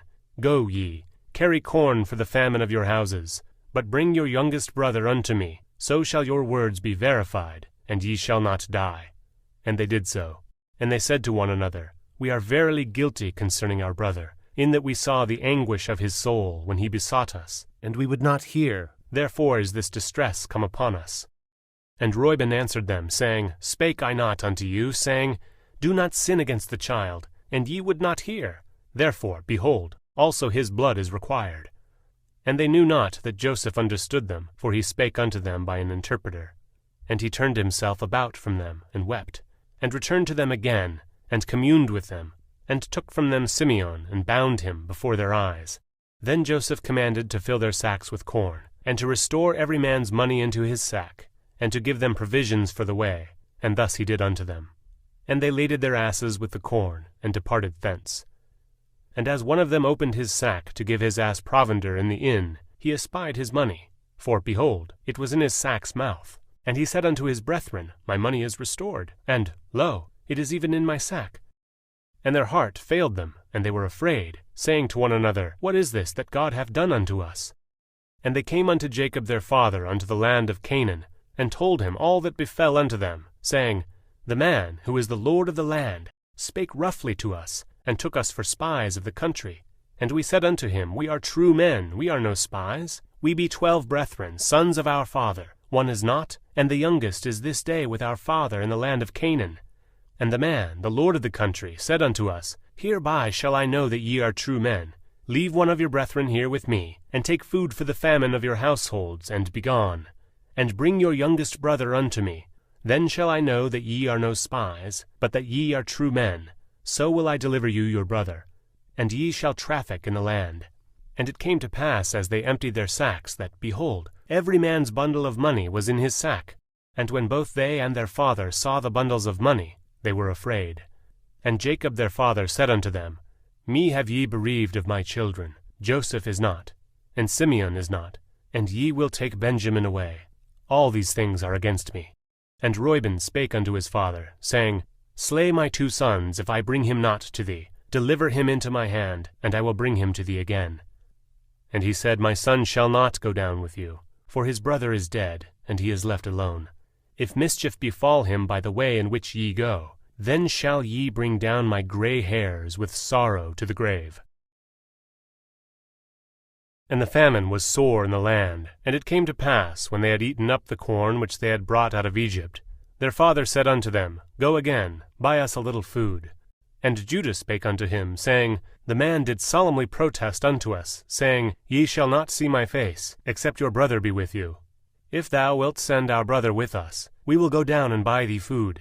But if thou wilt not send him, we will not go down. For the man said unto us, Ye shall not see my face, except your brother be with you. And Israel said, Wherefore dealt ye so ill with me, as to tell the man whether ye had yet a brother? And they said, The man asked us straitly of our state, and of our kindred, saying, Is your father yet alive? Have ye another brother? And we told him according to the tenor of these words. Could we certainly know that he would say, Bring your brother down? And Judah said unto Israel his father, Send the lad with me, and we will arise and go, that we may live and not die. both we and thou, and also our little ones. I will be surety for him, of my hand shalt thou require him. If I bring him not unto thee, and set him before thee, then let me bear the blame forever. For except we had lingered, surely now we had returned the second time. And their father Israel said unto them, If it must be so now, do this. Take of the best fruits in the land in your vessels, and carry down the man a present, a little balm, and a little honey, spices, and myrrh, nuts, and almonds. And take double money in your hand, and the money that was brought again in the mouth of your sacks, carry it again in your hand, peradventure it was an oversight. Take also your brother, and arise, go again unto the man. And God Almighty give you mercy before the man, that he may send away your other brother, and Benjamin. If I be bereaved of my children, I am bereaved. And the men took that present, and they took double the money in their hand and Benjamin, and rose up, and went down to Egypt, and stood before Joseph.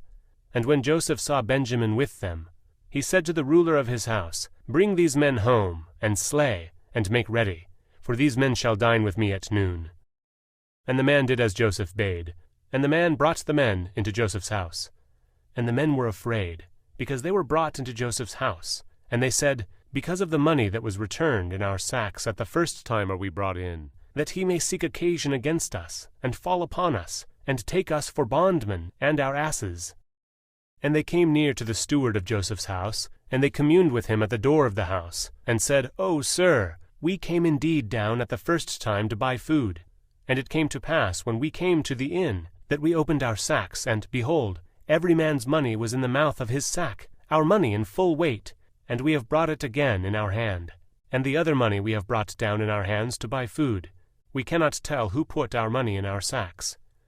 And he said, Peace be to you, fear not. Your God, and the God of your father, hath given you treasure in your sacks. I had your money. And he brought Simeon out unto them. And the man brought the men into Joseph's house, and gave them water, and they washed their feet. And he gave their asses provender. And they made ready the present against Joseph came at noon, for they heard that they should eat bread there.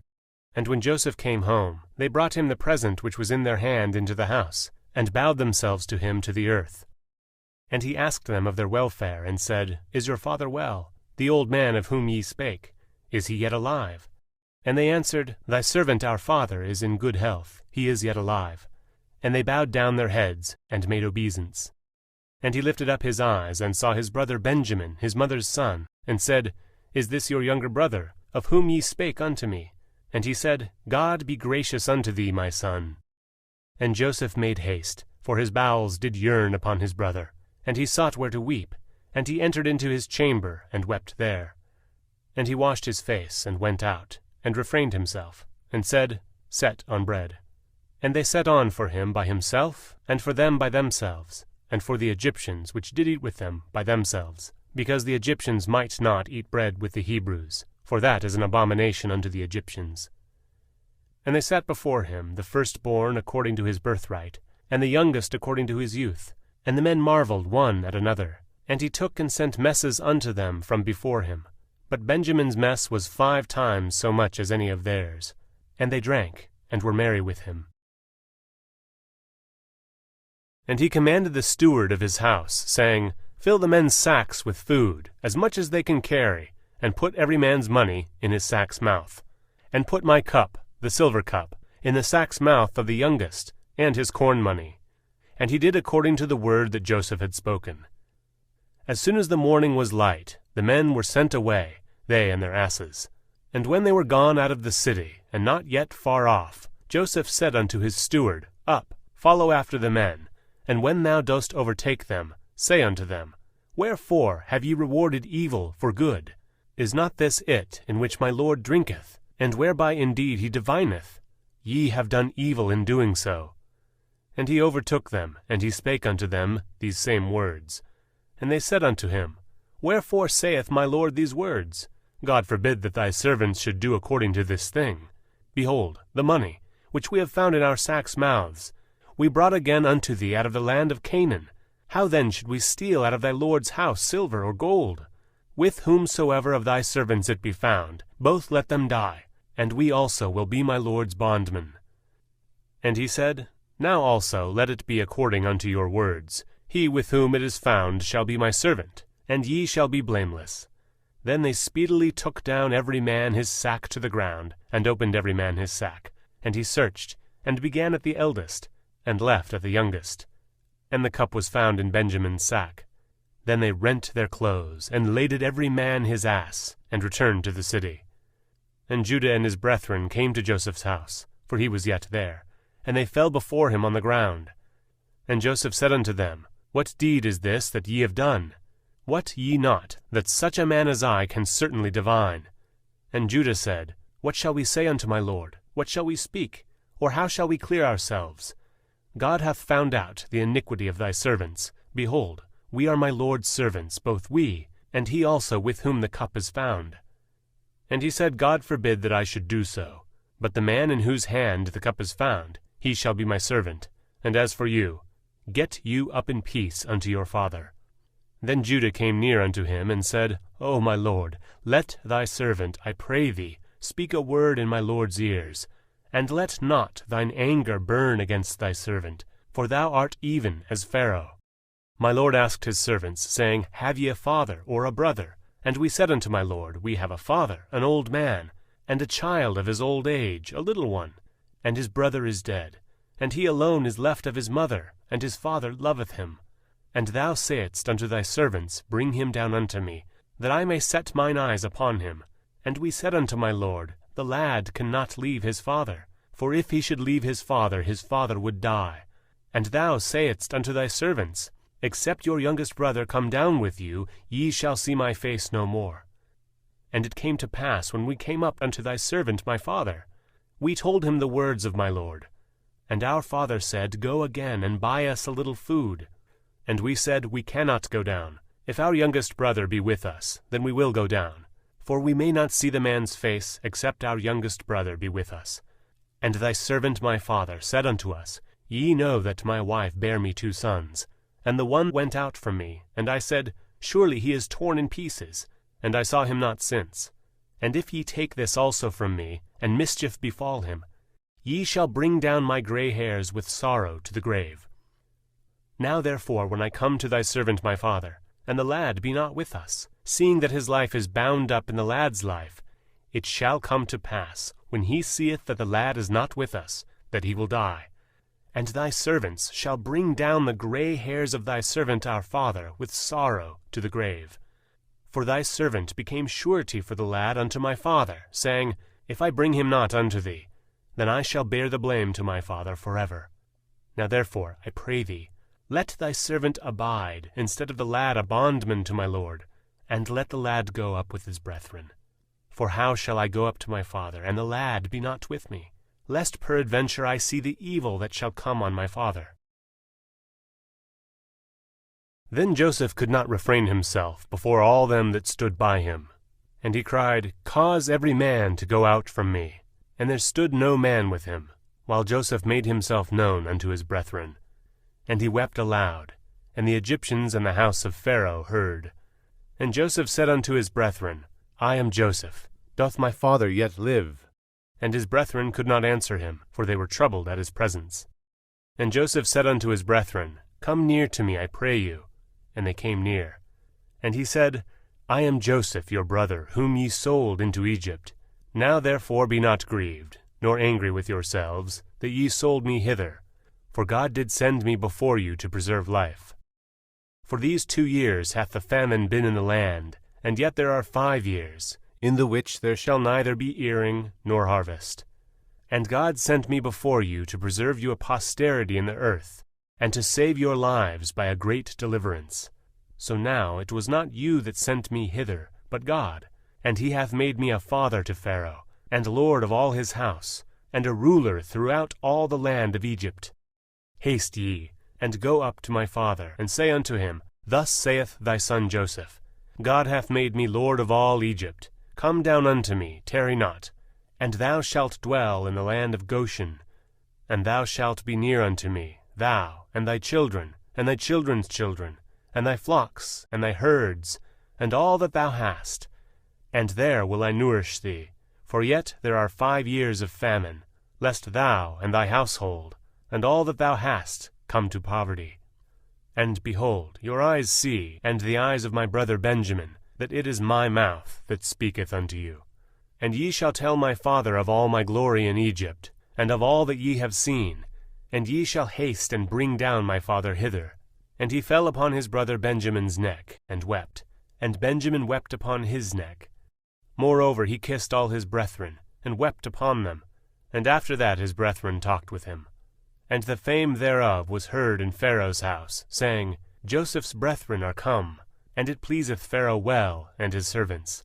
And Pharaoh said unto Joseph, Say unto thy brethren, This do ye, lade your beasts, and go, get you unto the land of Canaan, and take your father and your households, and come unto me. And I will give you the good of the land of Egypt, and ye shall eat of the fat of the land. Now thou art commanded, this do ye. Take you wagons out of the land of Egypt for your little ones, and for your wives, and bring your father, and come. Also regard not your stuff, for the good of all the land of Egypt is yours.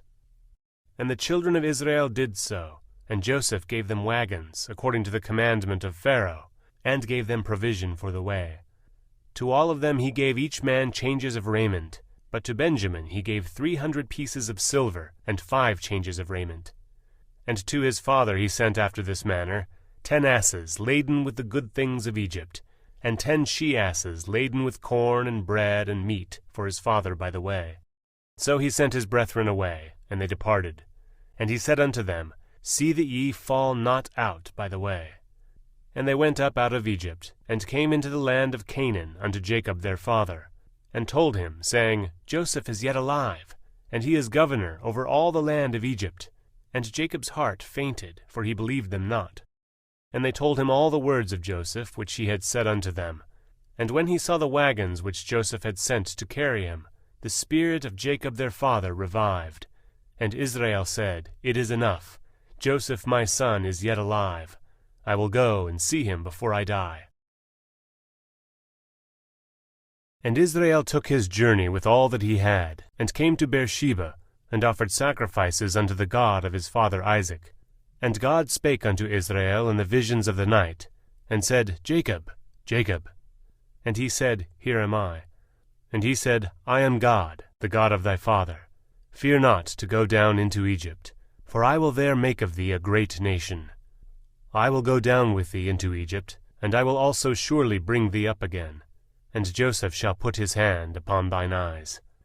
And Jacob rose up from Beersheba, and the sons of Israel carried Jacob their father, and their little ones, and their wives, in the wagons which Pharaoh had sent to carry him.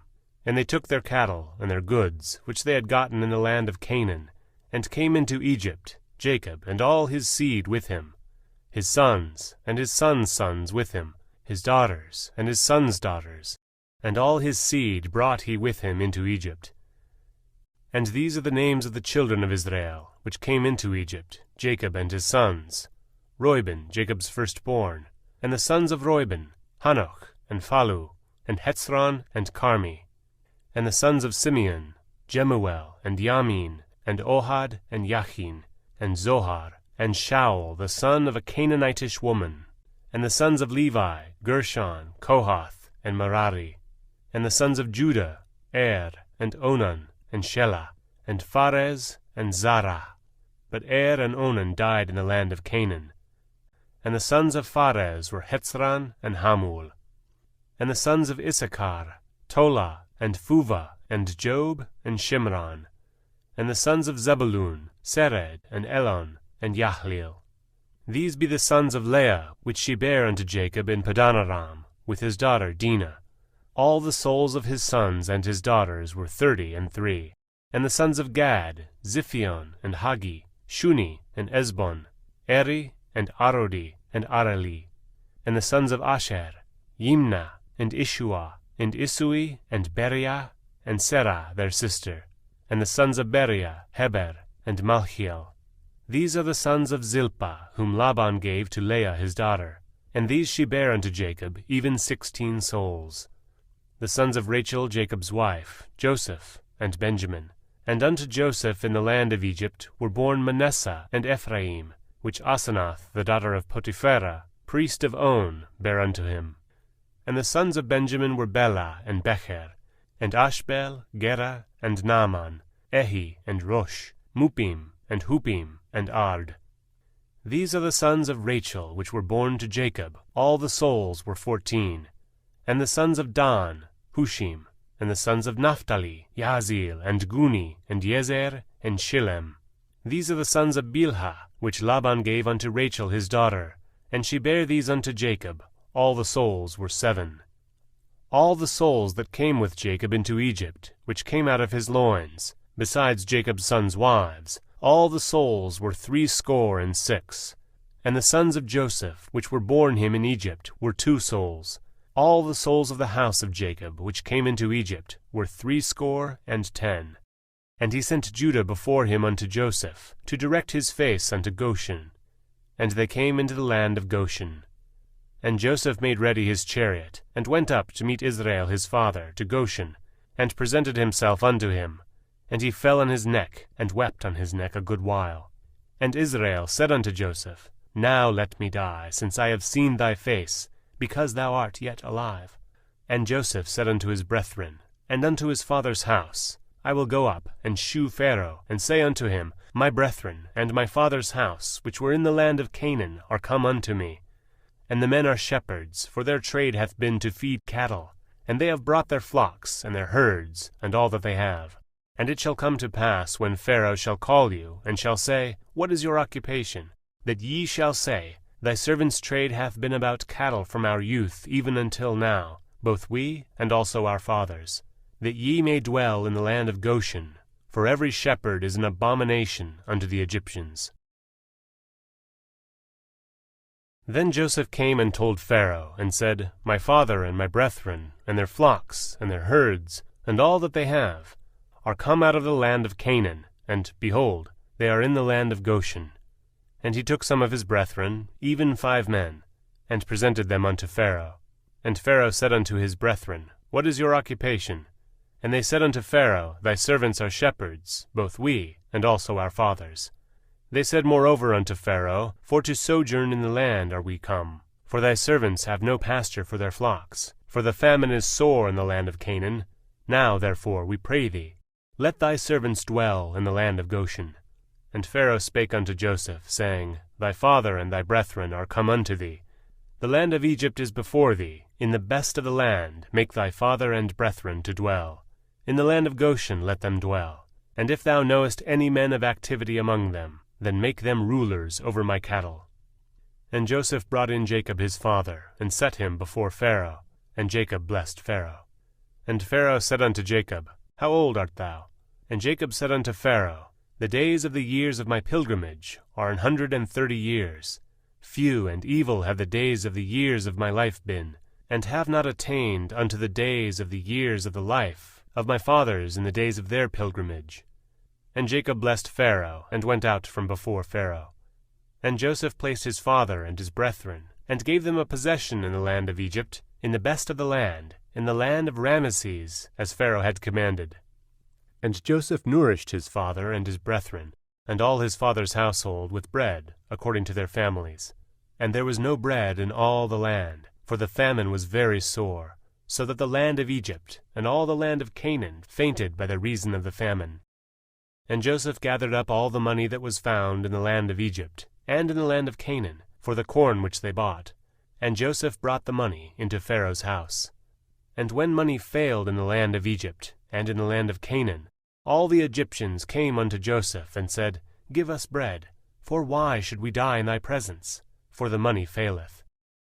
And Joseph said, Give your cattle, and I will give you for your cattle, if money fail. And they brought their cattle unto Joseph, and Joseph gave them bread in exchange for horses, and for the flocks, and for the cattle of the herds, and for the asses. And he fed them with bread for all their cattle for that year. When that year was ended, they came unto him the 2nd year, and said unto him, We will not hide it from my lord, how that our money is spent.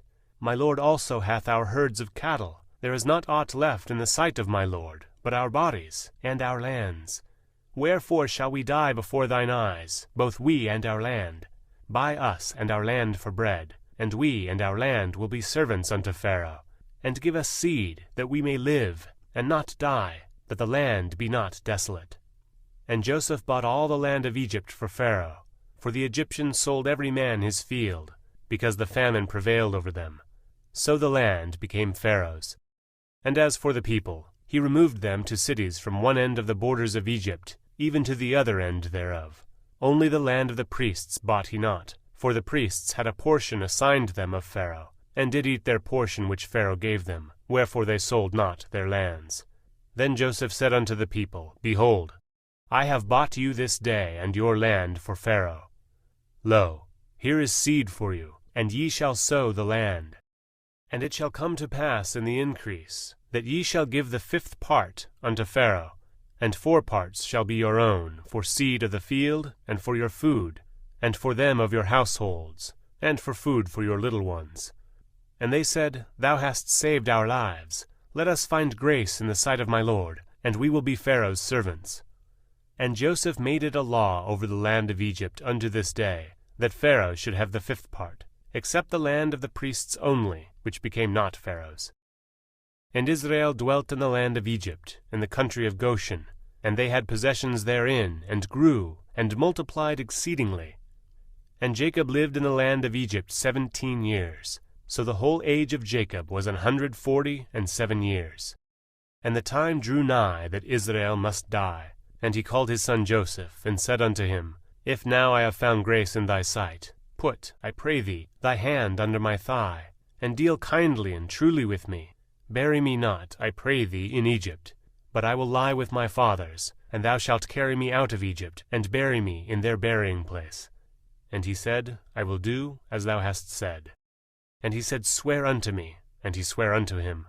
And Israel bowed himself upon the bed's head. And it came to pass after these things, that one told Joseph, Behold, thy father is sick. And he took with him his 2 sons, Manasseh and Ephraim. And one told Jacob, and said, Behold, thy son Joseph cometh unto thee. And Israel strengthened himself, and sat upon the bed. And Jacob said unto Joseph, God Almighty appeared unto me at Luz in the land of Canaan, and blessed me, and said unto me, Behold, I will make thee fruitful, and multiply thee, and I will make of thee a multitude of people, and will give this land to thy seed after thee, for an everlasting possession. And now thy 2 sons, Ephraim and Manasseh, which were born unto thee in the land of Egypt before I came unto thee into Egypt, are mine, as Reuben and Simeon, they shall be mine. And thy issue, which thou begettest after them, shall be thine, and shall be called after the name of their brethren in their inheritance. And as for me, when I came from Padan, Rachel died by me in the land of Canaan in the way, when yet there was but a little way to come unto Ephrath. And I buried her there in the way of Ephrath, the same is Bethlehem. And Israel beheld Joseph's sons, and said, Who are these? And Joseph said unto his father, They are my sons, whom God hath given me in this place. And he said, Bring them, I pray thee, unto me, and I will bless them. Now the eyes of Israel were dim for age, so that he could not see. And he brought them near unto him, and he kissed them, and embraced them. And Israel said unto Joseph, I had not thought to see thy face, and, lo, God hath shewed me also thy seed. And Joseph brought them out from between his knees, and he bowed himself with his face to the earth.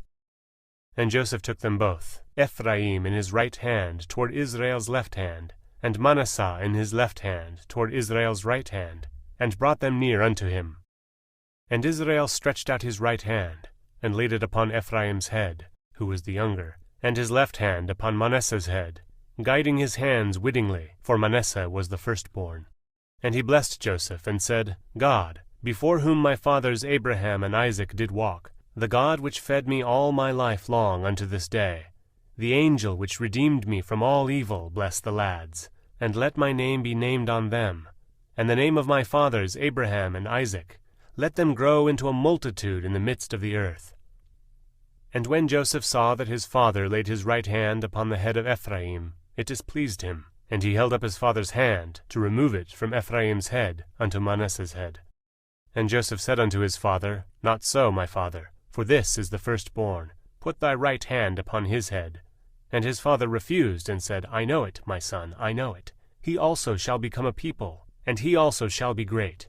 But truly his younger brother shall be greater than he, and his seed shall become a multitude of nations. And he blessed them that day, saying, In thee shall Israel bless, saying, God make thee as Ephraim and as Manasseh. And he set Ephraim before Manasseh. And Israel said unto Joseph, Behold, I die. But God shall be with you, and bring you again unto the land of your fathers. Moreover, I have given to thee one portion above thy brethren, which I took out of the hand of the Amorite with my sword and with my bow. And Jacob called unto his sons, and said, Gather yourselves together, that I may tell you that which shall befall you in the last days. Gather yourselves together, and hear, ye sons of Jacob, and hearken unto Israel your father. Reuben, thou art my firstborn, my might, and the beginning of my strength, the excellency of dignity, and the excellency of power. Unstable as water, thou shalt not excel, because thou wentest up to thy father's bed, then defiledst thou it. He went up to my couch. Simeon and Levi are brethren. Instruments of cruelty are in their habitations. O my soul, come not thou into their secret. Unto their assembly, mine honor, be not thou united. For in their anger they slew a man, and in their self-will they digged down a wall. Cursed be their anger, for it was fierce, and their wrath, for it was cruel. I will divide them in Jacob, and scatter them in Israel. Judah, thou art he whom thy brethren shall praise.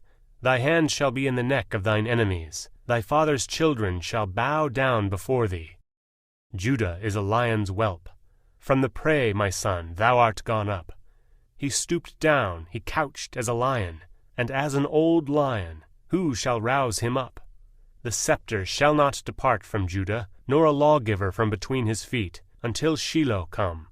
And unto him shall the gathering of the people be, binding his foal unto the vine, and his ass's colt unto the choice vine. He washed his garments in wine, and his clothes in the blood of grapes. His eyes shall be red with wine, and his teeth white with milk.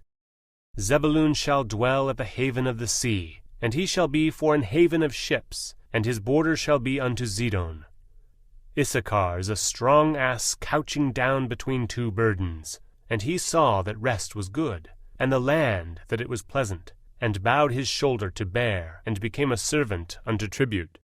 Dan shall judge his people, as one of the tribes of Israel. Dan shall be a serpent by the way, an adder in the path that biteth the horse heels, so that his rider shall fall backward. I have waited for thy salvation, O Lord. Gad, a troop shall overcome him, but he shall overcome at the last. Out of Asher his bread shall be fat, and he shall yield royal dainties. Naphtali is a hind let loose, he giveth goodly words. Joseph is a fruitful bough, even a fruitful bough by a well, whose branches run over the wall. The archers have sorely grieved him, and shot at him, and hated him. But his bow abode in strength, and the arms of his hands were made strong by the hands of the mighty God of Jacob. From thence is the shepherd, the stone of Israel, even by the God of thy father, who shall help thee, and by the Almighty, who shall bless thee with blessings of heaven above, blessings of the deep that lieth under, blessings of the breasts and of the womb. The blessings of thy father have prevailed above the blessings of my progenitors, unto the utmost bound of the everlasting hills. They shall be on the head of Joseph, and on the crown of the head of him that was separate from his brethren. Benjamin shall raven as a wolf. In the morning he shall devour the prey, and at night he shall divide the spoil. All these are the 12 tribes of Israel, and this is it that their father spake unto them, and blessed them. Every one, according to his blessing, he blessed them. And he charged them, and said unto them, I am to be gathered unto my people. Bury me with my fathers in the cave that is in the field of Ephron the Hittite, in the cave that is in the field of Machpelah, which is before Mamre in the land of Canaan, which Abraham bought with the field of Ephron the Hittite for a possession of a burying place. There they buried Abraham and Sarah his wife. There they buried Isaac and Rebekah his wife, and there I buried Leah. The purchase of the field and of the cave that is therein was from the children of Heth. And when Jacob had made an end of his commanding his sons, he gathered up his feet into the bed, and yielded up the ghost, and was gathered unto his people. And Joseph fell upon his father's face, and wept upon him, and kissed him. And Joseph commanded his servants, the physicians, to embalm his father, and the physicians embalmed Israel. And 40 days were fulfilled for him, for so are fulfilled the days of those which are embalmed. And the Egyptians mourned him for 60 days. And when the days of his mourning were past, Joseph spake unto the house of Pharaoh, saying, If now I have found grace in your eyes, speak, I pray you, in the ears of Pharaoh, saying, My father made me swear, saying, Lo, I die. In my grave which I have digged for me in the land of Canaan, there shalt thou bury me. Now therefore let me go up, I pray thee, and bury my father, and I will come again. And Pharaoh said, Go up, and bury thy father, according as he made thee swear. And Joseph went up to bury his father, and with him went up all the servants of Pharaoh, the elders of his house, and all the elders of the land of Egypt, and all the house of Joseph, and his brethren, and his father's house. Only their little ones, and their flocks, and their herds, they left in the land of Goshen. And there went up with him both chariots and horsemen, and it was a very great company. And they came to the threshing floor of Atad, which is beyond Jordan, and there they mourned with a great and very sore lamentation. And he made a mourning for his father 7 days. And when the inhabitants of the land, the Canaanites, saw the mourning in the floor of Atad, they said, This is a grievous mourning to the Egyptians. Wherefore the name of it was called Abel-Mitzrayim, which is beyond Jordan. And his sons did unto him according as he had commanded them. For his sons carried him into the land of Canaan, and buried him in the cave of the field of Machpelah, which Abraham bought with the field for a possession of a burying place of Ephron the Hittite, before Mamre. And Joseph returned into Egypt, he and his brethren, and all that went up with him to bury his father, after he had buried his father. And when Joseph's brethren saw that their father was dead, they said, Joseph will peradventure hate us, and will certainly requite us all the evil which we did unto him. And they sent a messenger unto Joseph, saying, Thy father did command before he died, saying, So shall ye say unto Joseph, Forgive, I pray thee now, the trespass of thy brethren and their sin. For they did unto thee evil, and now we pray thee, forgive the trespass of the servants of the God of thy father. And Joseph wept when they spake unto him. And his brethren also went and fell down before his face, and they said, Behold, we be thy servants. And Joseph said unto them, Fear not, for am I in the place of God? But as for you, ye thought evil against me, but God meant it unto good, to bring to pass, as it is this day, to save much people alive. Now therefore fear ye not, I will nourish you and your little ones. And he comforted them, and spake kindly unto them. And Joseph dwelt in Egypt, he and his father's house. And Joseph lived 110 years. And Joseph saw Ephraim's children of the 3rd generation. The children also of Machir the son of Manasseh were brought up upon Joseph's knees. And Joseph said unto his brethren, I die. And God will surely visit you, and bring you out of this land unto the land which he sware to Abraham, to Isaac, and to Jacob. And Joseph took an oath of the children of Israel, saying, God will surely visit you, and ye shall carry up my bones from hence. So Joseph died, being 110 years old. And they embalmed him, and he was put in a coffin in Egypt.